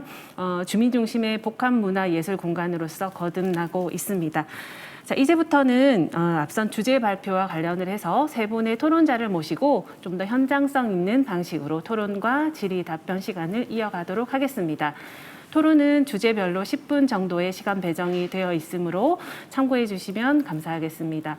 그럼 먼저 오늘 참석해 주신 토론자분들을 소개해 드리도록 하겠습니다. 먼저 순천향대학교 평생교육학부 김현수 교수님 모셨습니다. 네, 다음으로 재단법인 경상남도 평생교육진흥원 고영화 학습정보팀장님 모셨습니다. 네, 마지막으로 고양시 평생교육과 평생학습센터 김호석 팀장님 함께 해주고 계십니다. 자, 지금 실시간 댓글로 궁금하신 사항이나 질문들을 남겨주고 계시죠. 질문을 남겨주시면 토론자분들의 토론에 이어서 함께 의견 공유의 시간을 갖도록 하겠습니다. 그럼 첫 번째 토론 순서로 김현수 교수님께서 말씀 주시겠습니다. 부탁드리겠습니다. 네, 오늘 이 귀한 시간에 제가 토론자로 참석할 수 있게 되어서 굉장히 영광이고 감사드립니다. 제가 말씀드릴 내용은 평생학습 성과관리 체계의 방향에 대한 주제입니다. 먼저 우리 발표하신 발제자 세 분의 원고를 발제를 들어보니까 지자체 차원에서 평생학습도시 성과관리 위해서 너무나 많은 노력들을 하고 계시고 또 다양한 또 지역의 특성에 맞는 그런 지표도 개발하시고 또 연구도 하시고 하는 거를 지켜보니까 우리나라의 평생교육 발전에 정말 현장에서도 노력하고 계시고 많은 발전 가능성을 보게 되었다. 그래서 저도 평생교육을 학생들한테 가르치고 연구하는 사람으로서 굉장히 감사의 말씀을 드립니다. 특히 지역의 특성에 맞게 평생교육을 우리 이제 세 개 도시의 사례를 이렇게 말씀해 주셨는데요. 각각의 사례가 각 도시의 특성을 너무나 잘 분석하시고 또 연구를 진행하신 노력이 돋보인다고 생각합니다. 특히 성과 관리를 위한 지역 수준의 고민, 또 이것이 우리 평생교육의 입장에서 접근을 하면 지역의 또 다른 모습들을 다양하게 볼 수 있거든요. 그러다 보니까 우리 교육계의 가능성뿐만 아니라 한계도 함께 발견할 수 좀 있었다. 이런 생각도 들었고 또 글로벌과 로컬을 접목하는 그 점도 인상적이었습니다. 그래서 우리 평생교육이 지역 차원에 더 확산되고 더 발전하기 위해서 어떤 노력들이 필요할까? 특히 오늘의 주제인 평가와 관련해서 어떤 것들이 더 검토가 필요할까에 대해서 몇 가지 의견을 첨부하고자 합니다.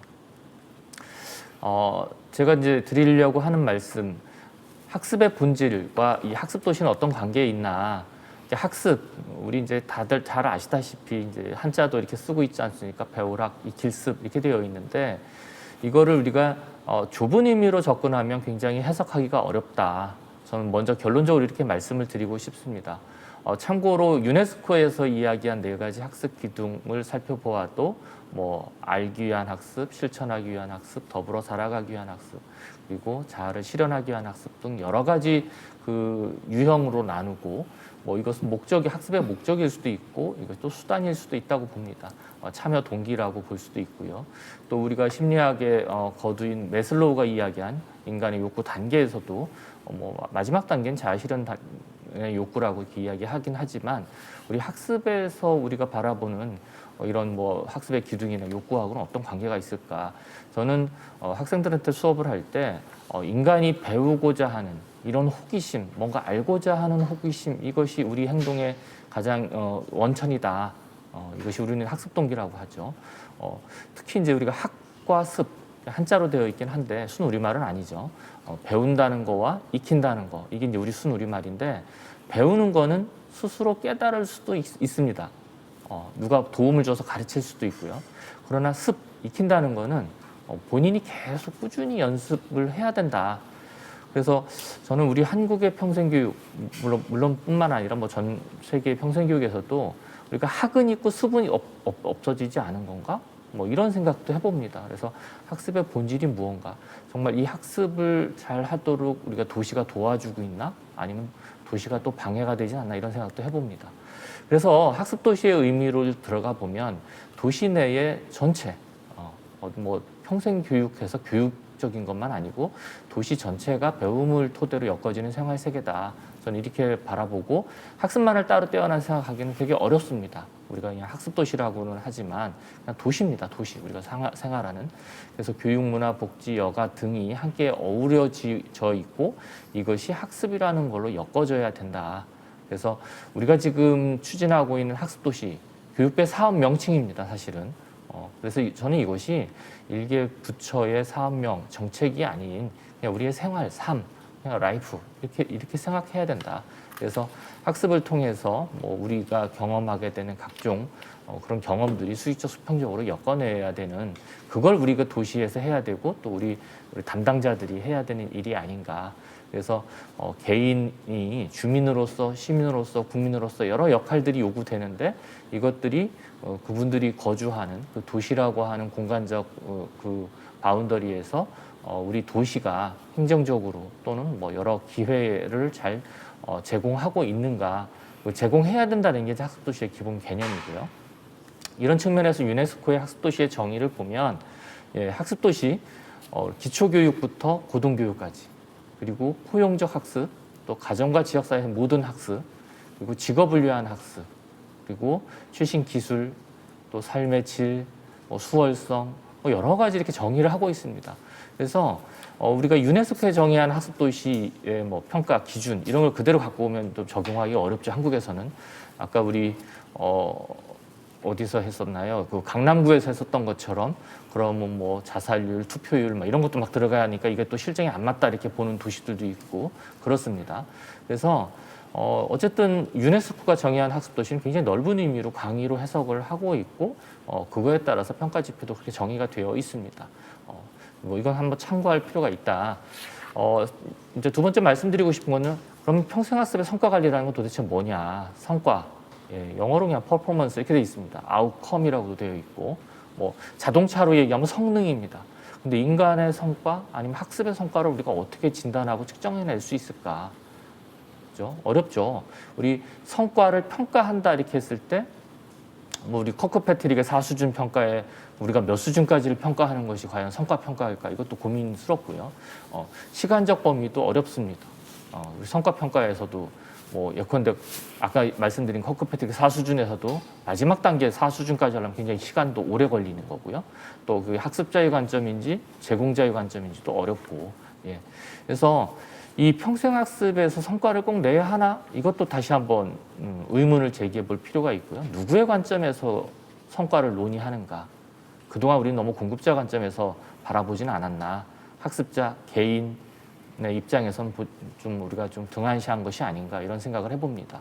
그래서 우리가 조직 내의 구성원의 역량 개발, 성과 향상에 초점을 두고 있는 HRD에서의 성과, 이거와 우리 평생학습에서의 성과 이것이 과연 같은 개념으로 일반화할 수 있는가, 동등하다고 볼 수 있는가, 이것도 좀 궁금하고요. 예. 그래서 일단 성과의 개념부터 우리가 좀 사회적 합의, 또 우리 학계 내에서라도 이 성과의 합의가 필요한데, 지금 오늘 주제가 이것이 각 지방 자치단체 또는 지역, 도시마다의 차이, 이것이 과연 일반화할 수 있는 성과의 개념으로 할 수 있는가, 이것이 가장 이제 논란이 되겠죠. 그래서 평생학습 도시의 성과를 보는 게 아까 말씀드린 것처럼 교육부의 평생학습 도시 사업의 성과를 보는 것과는 좀 달리 가야 된다. 유네스코가 이야기하는 것처럼 좀 넓은 의미에서 접근할 필요도 있다. 그래서 우리 평생교육법의 평생교육 정의가 굉장히 협의로 정의되어 있는데, 여기에 비추어서 우리 평생학습 도시의 성과를 바라보고 있지는 않은가, 이런 생각을 해보고요. 그런 측면에서 저는 우리나라의 평생학습 도시 신규 및 재지정 평가가 행정 효율성을 좀 지향하고 있다. 그래서 유네스코의 학습도시 맥락과 맞는 우리의 학습도시 정책, 그리고 지방 자치단체의 어떤 특성을 살릴 수 있는 그런 발전 방안을 모색할 필요가 있다, 이렇게 생각을 합니다. 그래서 결론적으로 말씀드리고 싶은 성과관리체계 기본 방향은 평생학습에서 우리 분야에서의 성과의 개념에 대한 합의가 필요하고, 또 성과관리체계의 공정성, 어떤 지표는 또 발전적 유도 지표가 있습니다. 거기 보면 이렇게 갔으면 좋겠다라는 거, 이런 것들이 지표 간의 좀 차별성이 좀 명확히 있어야 된다라는 거고요. 그리고 코로나 팬데믹의 영향으로 비대면 학습이 증가하고 있는데, 이 비대면 학습에 대한 또 접근성의 한계를 갖고 있는 학습자들도 많이 있다. 이것도 우리 성과의 측면에서 어떻게 바라봐야 될 건지 검토가 필요하고, 또 온라인과 오프라인 학습에 대한 성과, 좀 여러 가지 이제 논의가 많이 되고 있는데, 우리 인공지능에 기반한 개별화 학습, 뭐 영어로는 이제 어댑티브 러닝이라고 합니다만, 그리고 학습자의 주도적인 학습, 우리 자기주도 학습 많이 얘기하는데, 이 교수자가 아닌 학습자 주도의 액티브 러닝, 이것이 모두가 가능해야 된다. 그래서 앞으로의 그 성과는 좀 학습자 쪽에 좀 관점을 좀 더 두어야 되지 않을까, 이런 생각을 하고요. 또 공통 지표도 있어야 되지만 그 도시마다의 고유한 그 지표가 있어야 되겠다. 그래서 우리가 신규 학습도시 지정하거나 재지정하거나, 이것도 좀 이제 뭐 앞으로 어떻게 가야 될지 전반적으로 검토가 필요하지만, 좀 공통 지표와 지역 자체 지표, 이것도 필요하고요. 또 유네스코 GNLC와 같은 이런 글로벌한 스탠다드, 이것도 좀 반영할 필요가 있다. 그리고 좀 이제 결론적으로 말씀드리고 싶은 거는, 우리 평생교육은 그동안 이제 페다고지, 우리 학교교육을 빼고 그동안 안드라고지만을 평생교육, 성인교육 이렇게 이야기했었는데, 학습도시의 관점에서 보면 그렇지 않습니다. 학교도 평생교육, 넓은 의미의 평생교육의 하나의 공간이고 장이다. 그래서 우리 도시 안에 있는 모든 교육 기회, 공간, 자원들이 다 평생교육으로 이해돼야 되고, 그런 측면에서의 학습도시에 대한 성과를 좀 넓은 의미에서 접근할 필요가 있다. 이렇게 결론적으로 말씀드리고 토론을 마치고자 합니다. 네, 감사합니다. 네, 감사합니다. 교수님께서는 유네스코의 평생학습 도시의 맥락과 한국의 평생학습 정책의 조화를 통한 대한민국 평생학습 도시의 발전 방향의 모색이 필요하다라고 말씀 주셨습니다.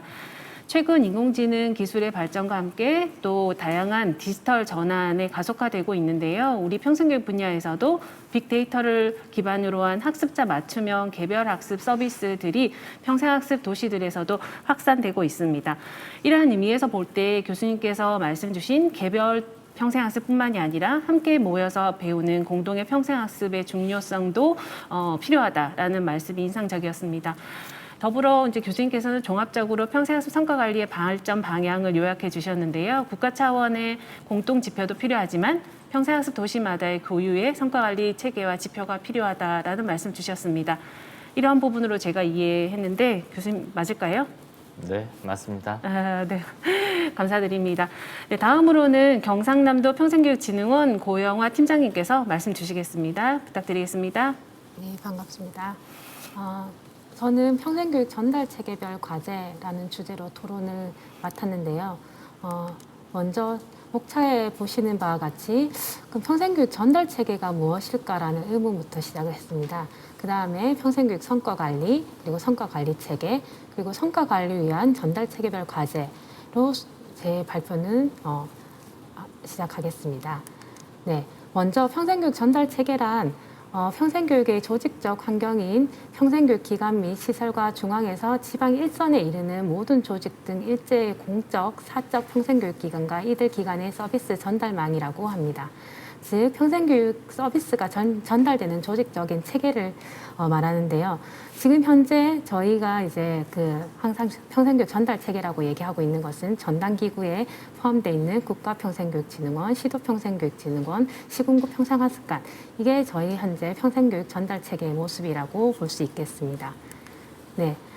그러면 국가, 시도, 지자체의 평생교육 전달 체계에 있는 저희 기능 및 역할이 어떤 게 있을까라는 것을 법적인 부분을 토대로 제가 살펴봤는데요. 먼저 국가평생교육진흥원에서는 평생교육법에 따르면 많은 역할을 하지만 그중 제가 강조하고 싶은 거는 시도평생교육진흥원에 대한 지원 부분이 국가평생교육진흥원의 하나의 역할이다.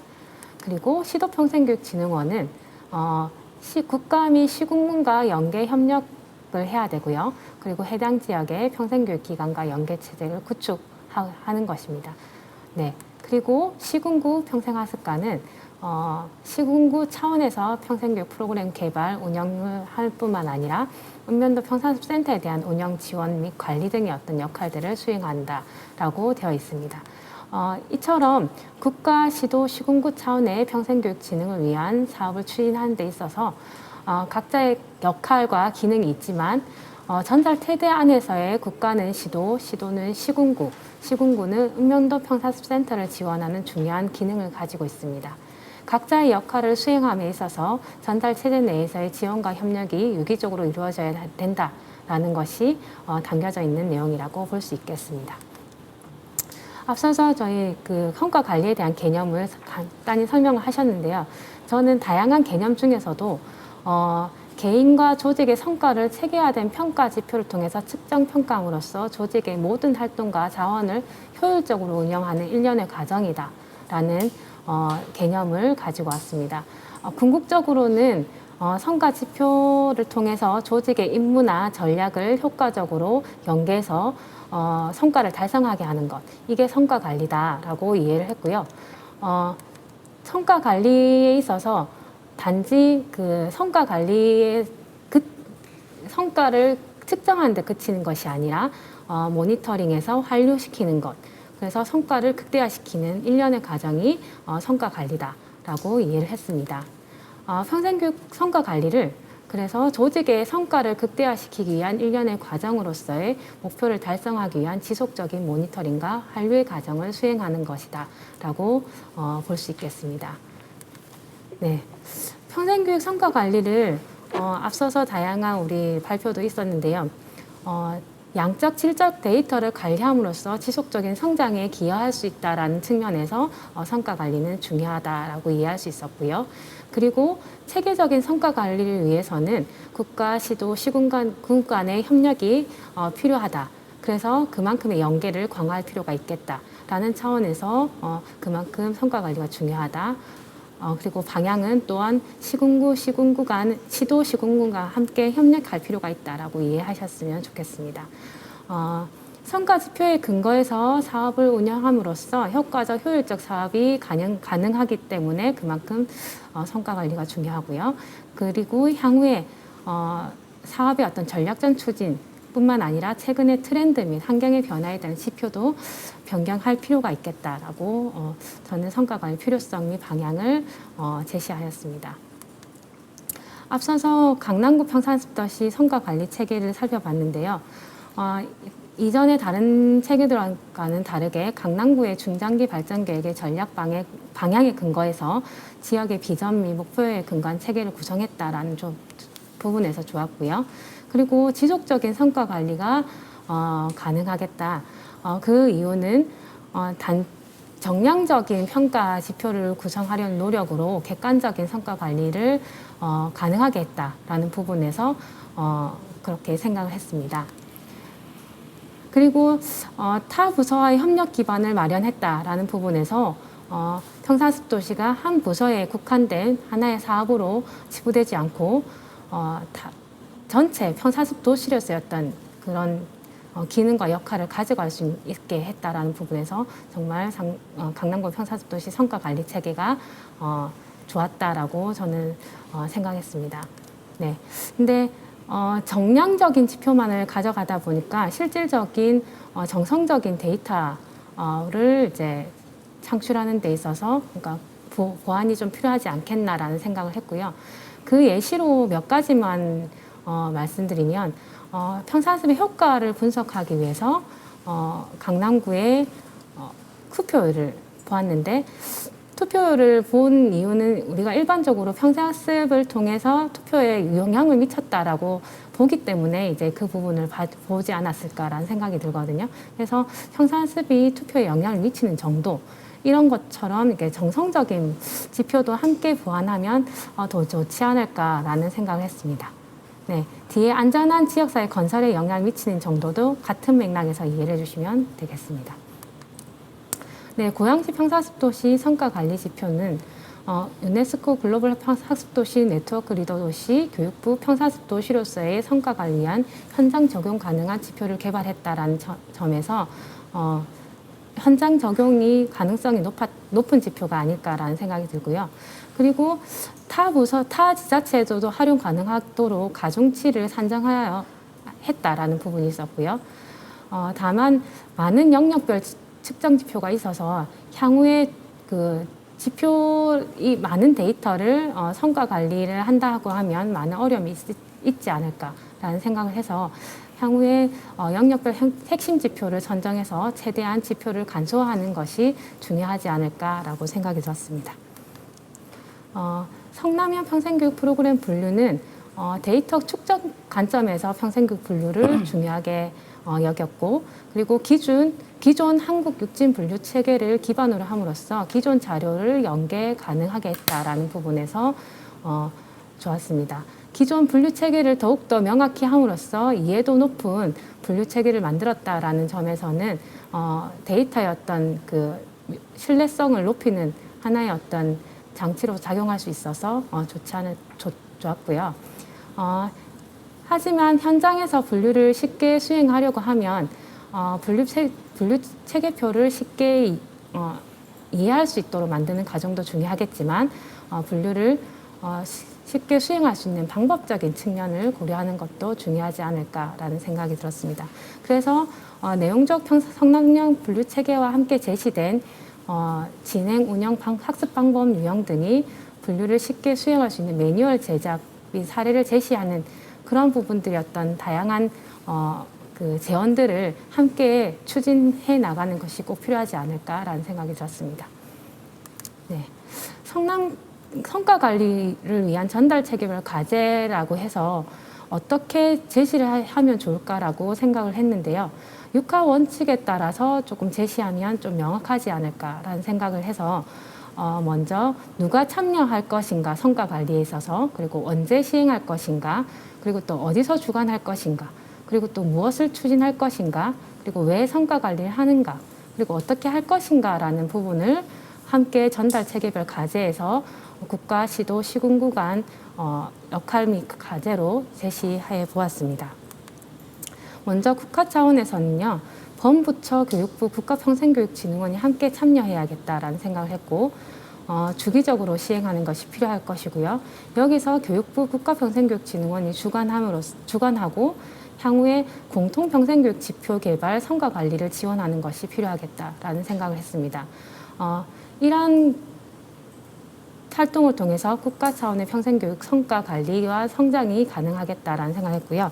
향후에 이러한 성과 관리 공통 지표를 개발하는 역할들을 추진하기 위해서는 국가 차원에서는 법적, 제도적, 조직 정비를 필요하겠다라고 생각했습니다. 만약에 조직을 구성한다고 하면 국가평생교육 성과관리센터를 구성한다든지 범부처 차원의 국가평생교육 성과관리위원회를 구성하고 추진하는 등의 어떤 다양한 방법적인 부분들을 실행하면 좋겠다라는 생각을 했고요. 이 차원에서 같은 차원에서 시도 차원의 어떤 역할 및 과제 또한 시도 차원의 역할 및 과제 또한 시도도 부서 담당 부서 시도평생교육진흥원이 함께 참여하는 것이 필요하겠고, 그리고 주기적으로 시행하는 것이 필요하겠다. 그리고 담당 부서와 시도평생교육진흥원이 주관해서 국가가 개발한 공통평생교육 지표를 조사 검증하고 그리고 선택적인 평생교육 지표를 개발 성과 관리 지원하는 것이 필요할 것이다라고 생각을 했습니다. 이를 통해서 지역적인 특성을 고려한 성과 지표가 개발되고 성과 관리가 가능할 것이다라고 생각했고요. 이러한 차원에서 어쨌든 시도도 똑같이 국가 차원의 어떤 조직 정비, 법적 제도적 조직 정비가 이제 필요하겠다라는 것을 하겠다라고 판단했습니다.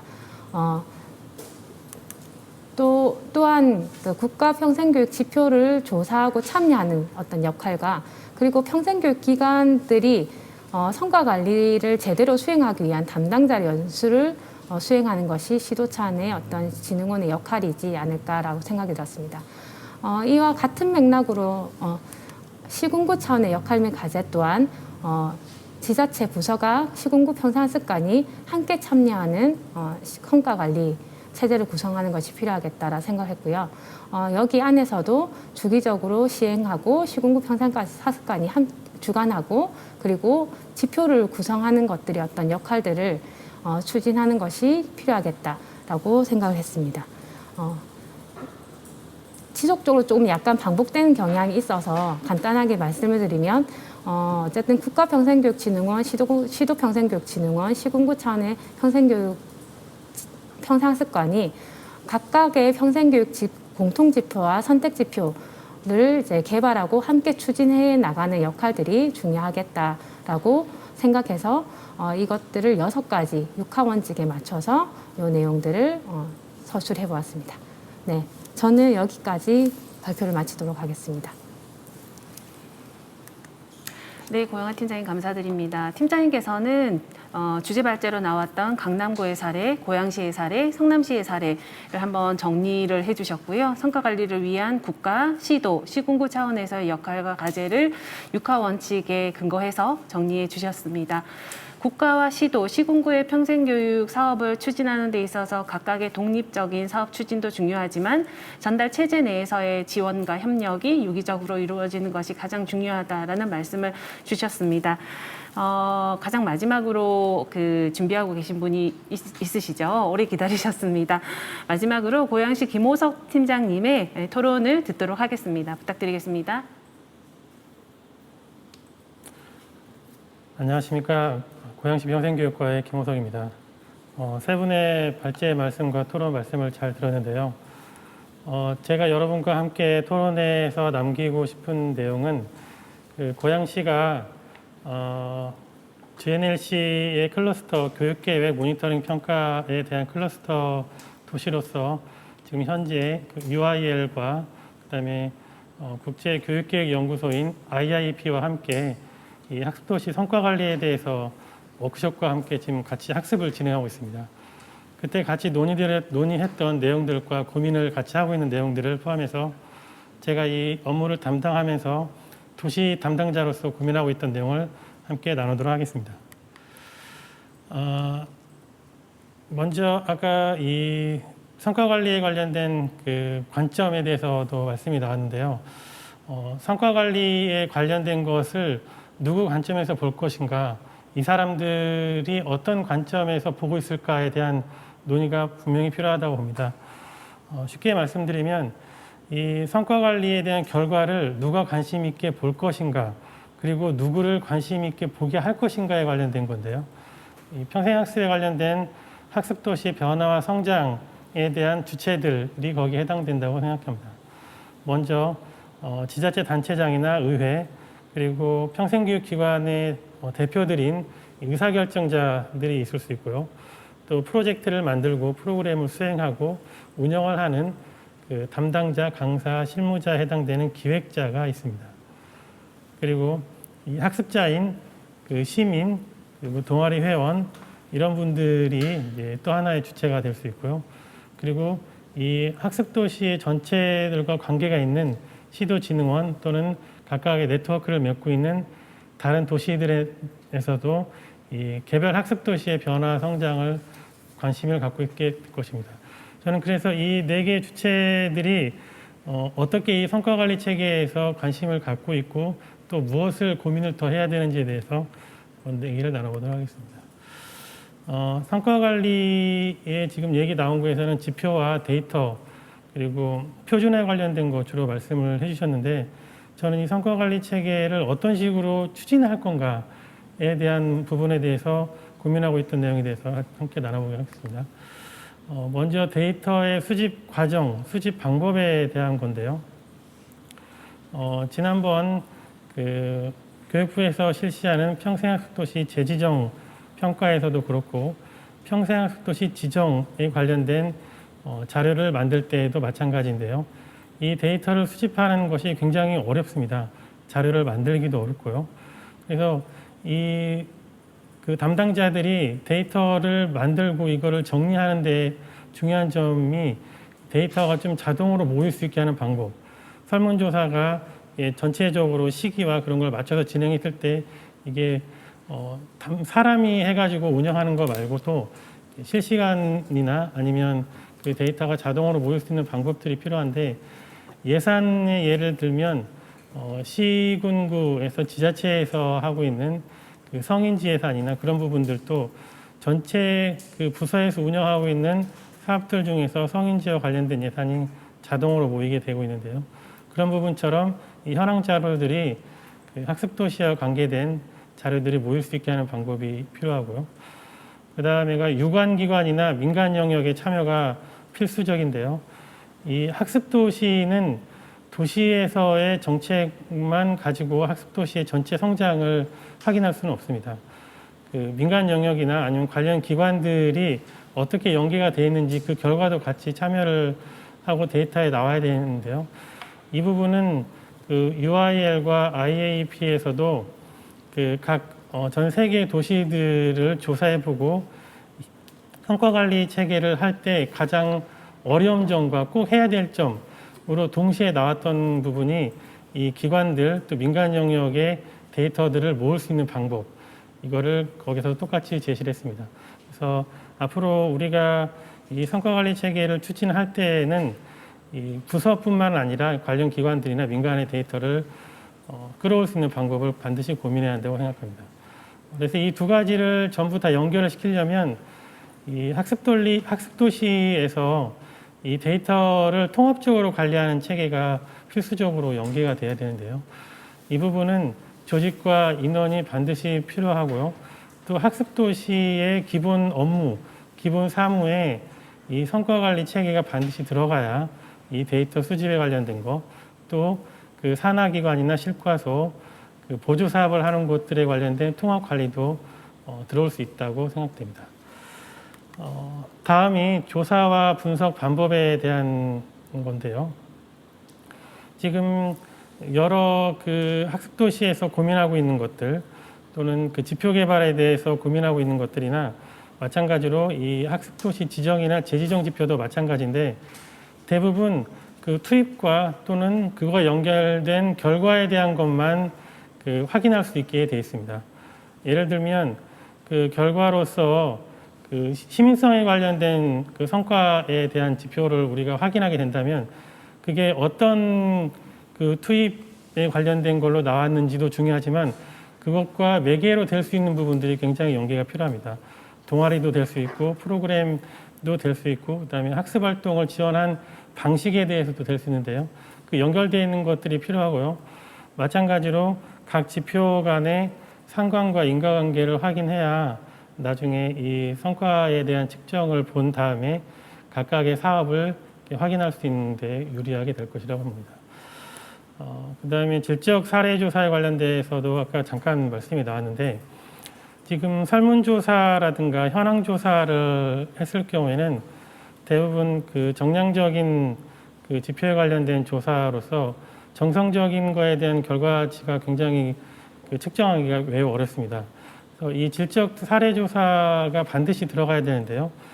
그 중요한 이유에는 두 가지를 말씀드릴 수 있는데 의사결정을 하는 방식에는 이 데이터로 나온 특히 이 정량적인 데이터로 나온 것도 중요하지만 이 실제적인 질적 사례가 그 시민들의 변화나 공동체의 변화를 바로 확인할 수 있는 부분이기 때문에 그 질적 사례를 좀 정리하는 것도 필요하고요.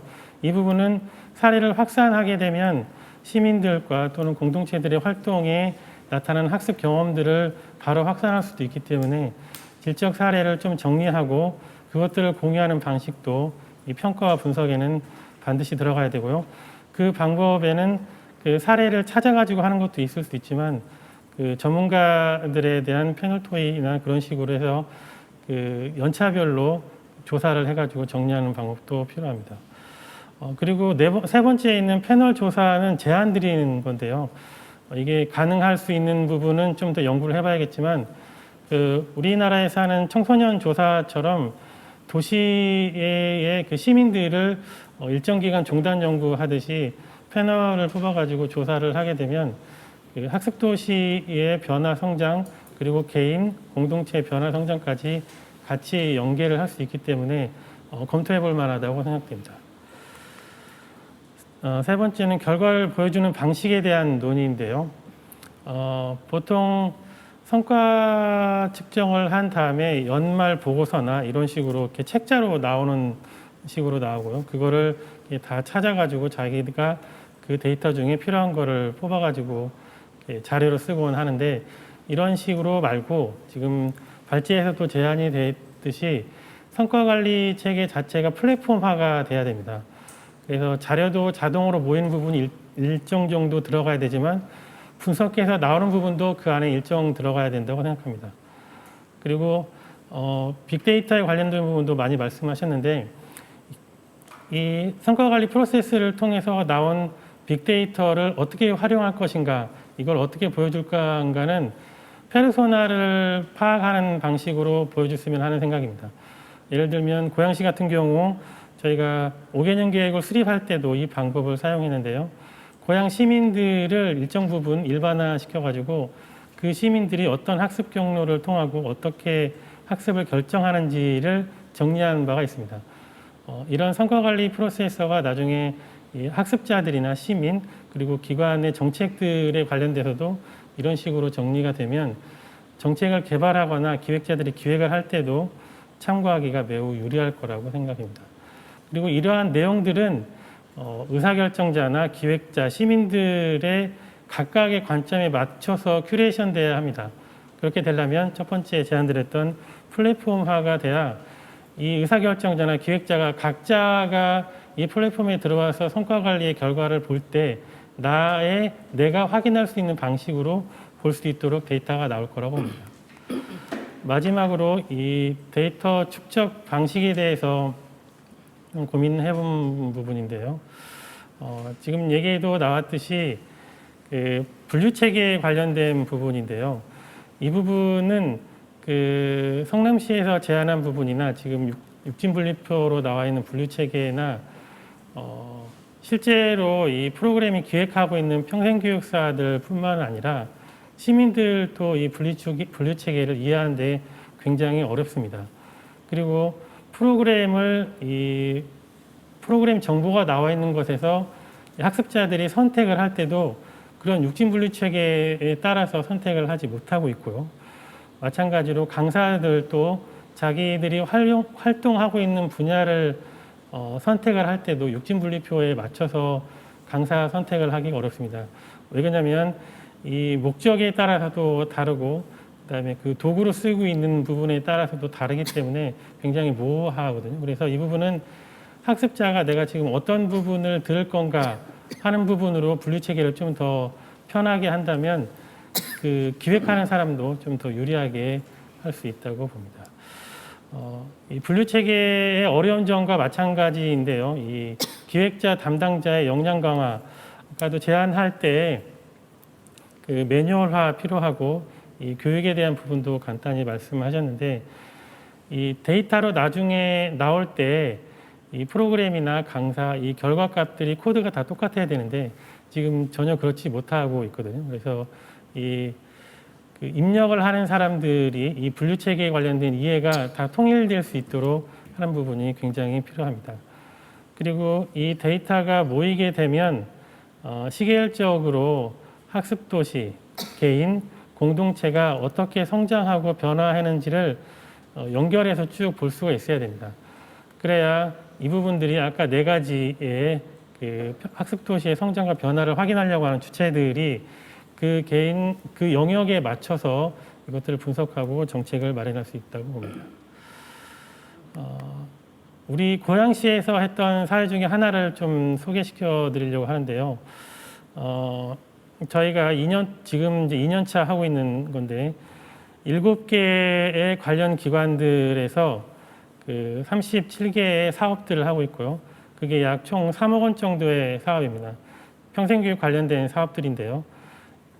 가운데 지금 맨 밑에 키워드로 해서 검색을 할 수도 있고 가운데에 있는 화면처럼 개인이나 동아리, 기관 이렇게 활동하는 방식이나 아니면 프로그램 육진분류 체계에 관련돼서 지원받고 싶거나 아니면 활동하고 싶은 방향 또 프로그램 유형에 따라서 검색을 하게 되면 그 시민들한테 그 분류 관심사에 맞는 사업이 자동으로 도출되도록 이렇게 했습니다. 그래서 관련된 부서에 또는 관련된 기관과 연락해가지고 이 사업들을 운영할 수 있도록 되어 있는데요.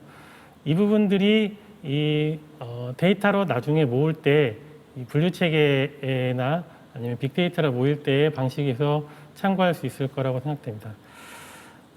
저는 이 UIL과 IAP 또는 이 교육계획 모니터링 평가를 같이 고민하고 있는 도시들과 지금 거의 한 2년 동안 논의를 같이 해본 결과 가장 중요한 점은 이 성과 관리를 보여줘야 될 사람, 보고 싶어하는 사람들의 입장에서 제대로 데이터가 구현이 돼야 되고요.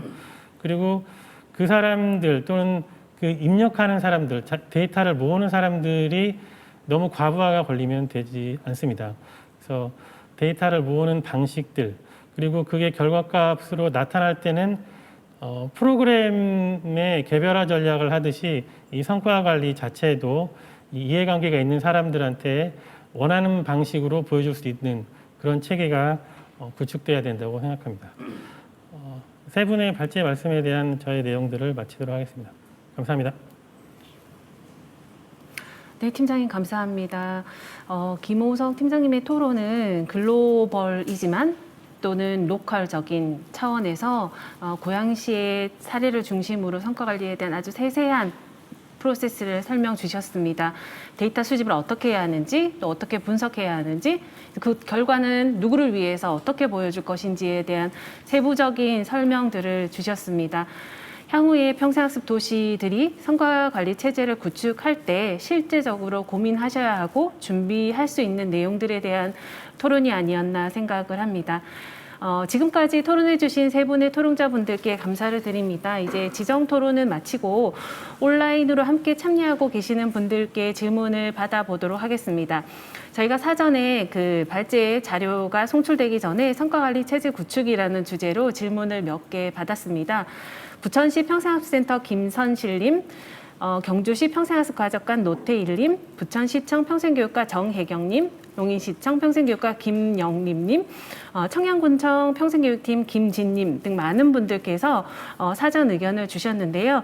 아마 이 올려주신 질문들이 오늘 토론을 통해서 일부는 답변이 되시지 않았을까 생각을 합니다만 실시간으로 남겨주신 그 질의사항과 함께 토론자분들께서 답변을 주시도록 하겠습니다. 올려주신 주제 그 질의 중에 몇 가지만 추려서 소개해 드리도록 하겠습니다.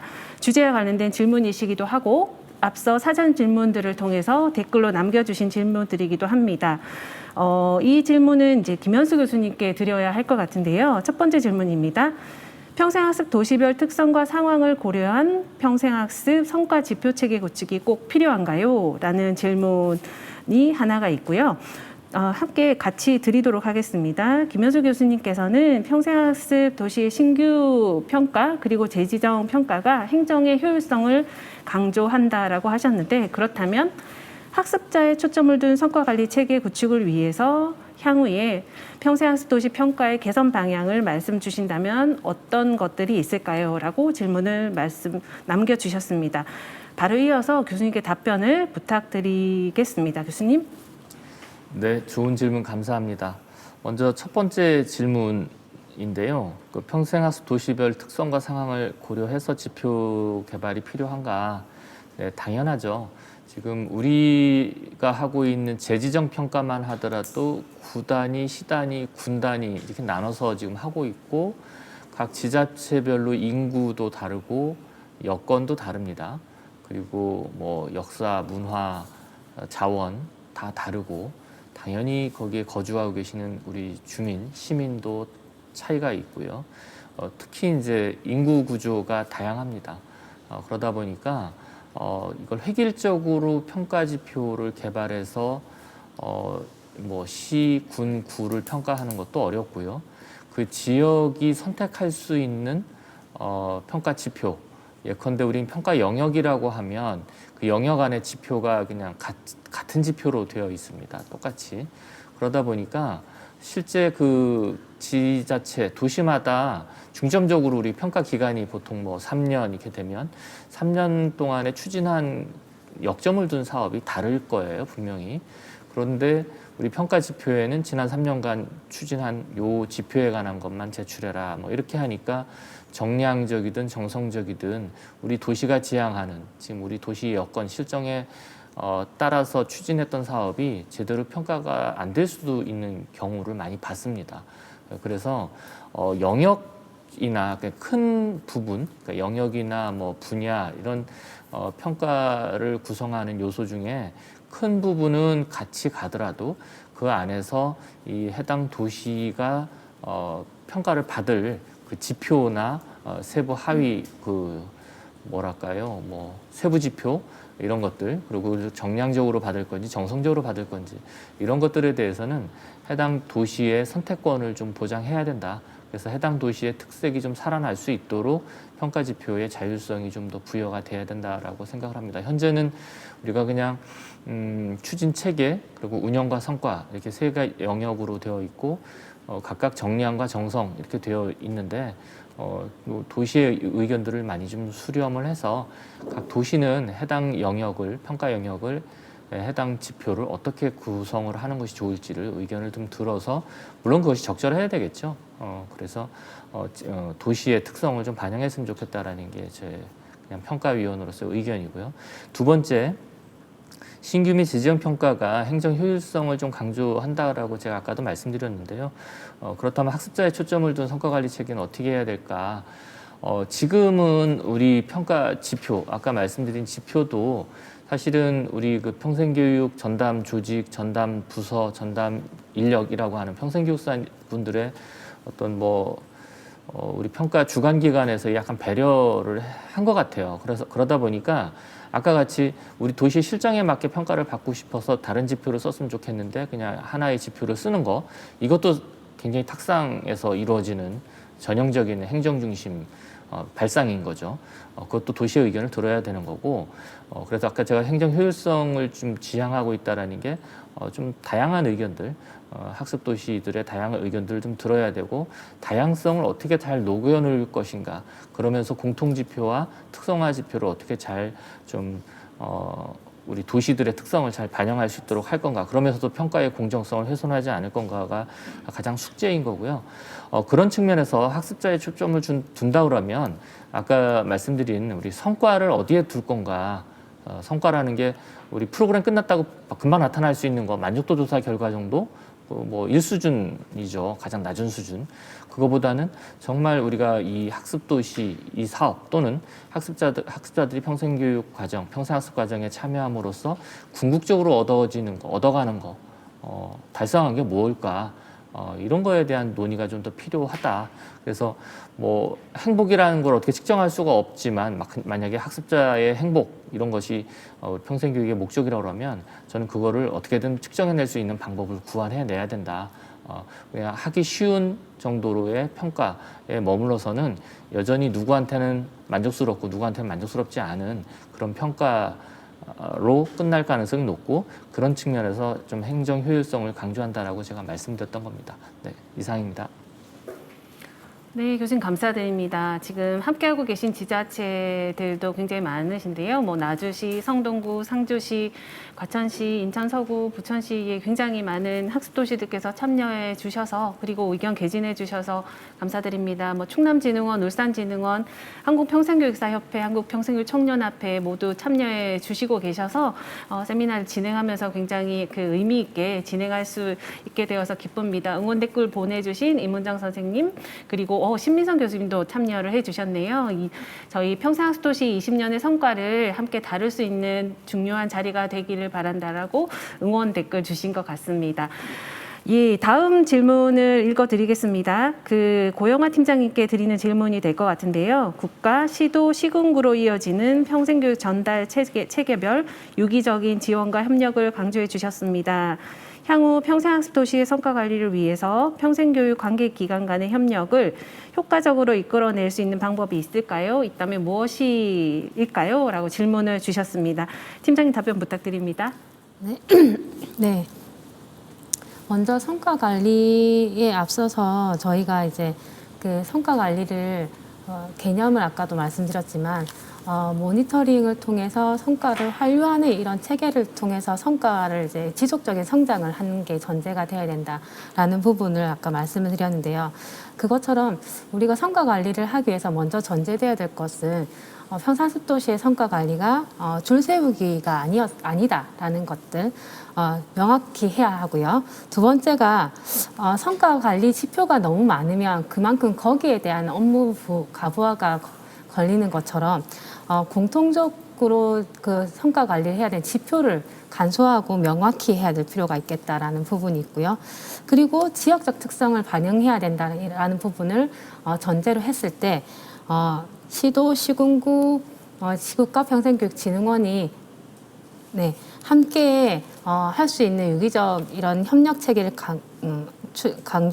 협력 체계를 만들어내기 위해서는 일단은 제도적인 부분부터 뿐만 아니라 조직적인 정비 그리고 또 예산적인 지원 이런 세 가지가 같이 이렇게 어우러졌을 때 효과적으로 이런 성과 관리가 이루어질 수 있지 않을까라고 생각이 듭니다.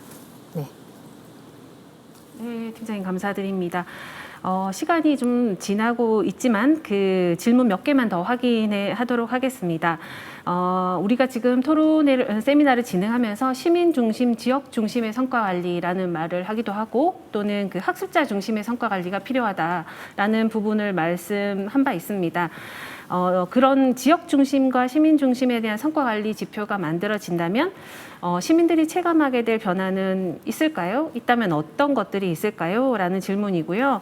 이게 그 학습 도시의 지역 중심으로 좀 원하는 답변일 것 같아서 김호석 팀장님께 여쭙겠습니다. 한 가지 더 이어서 말씀드리면 코로나19 이후에는 이제 지금까지 우리가 가지고 있던 다양한 표준이 바뀔 것이다라고 하시면서 그렇다면 평생학습 도시에서 적용되는 새로운 표준은 어떤 것들이 있을까요? 라고 질문 주셨습니다.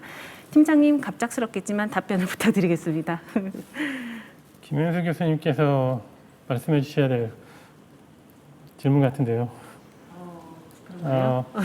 먼저 그 코로나19 이후에 평생학습도시에서 새로운 표준이 만들어질까 하는 부분은 저도 정확하게는 잘 모르겠습니다.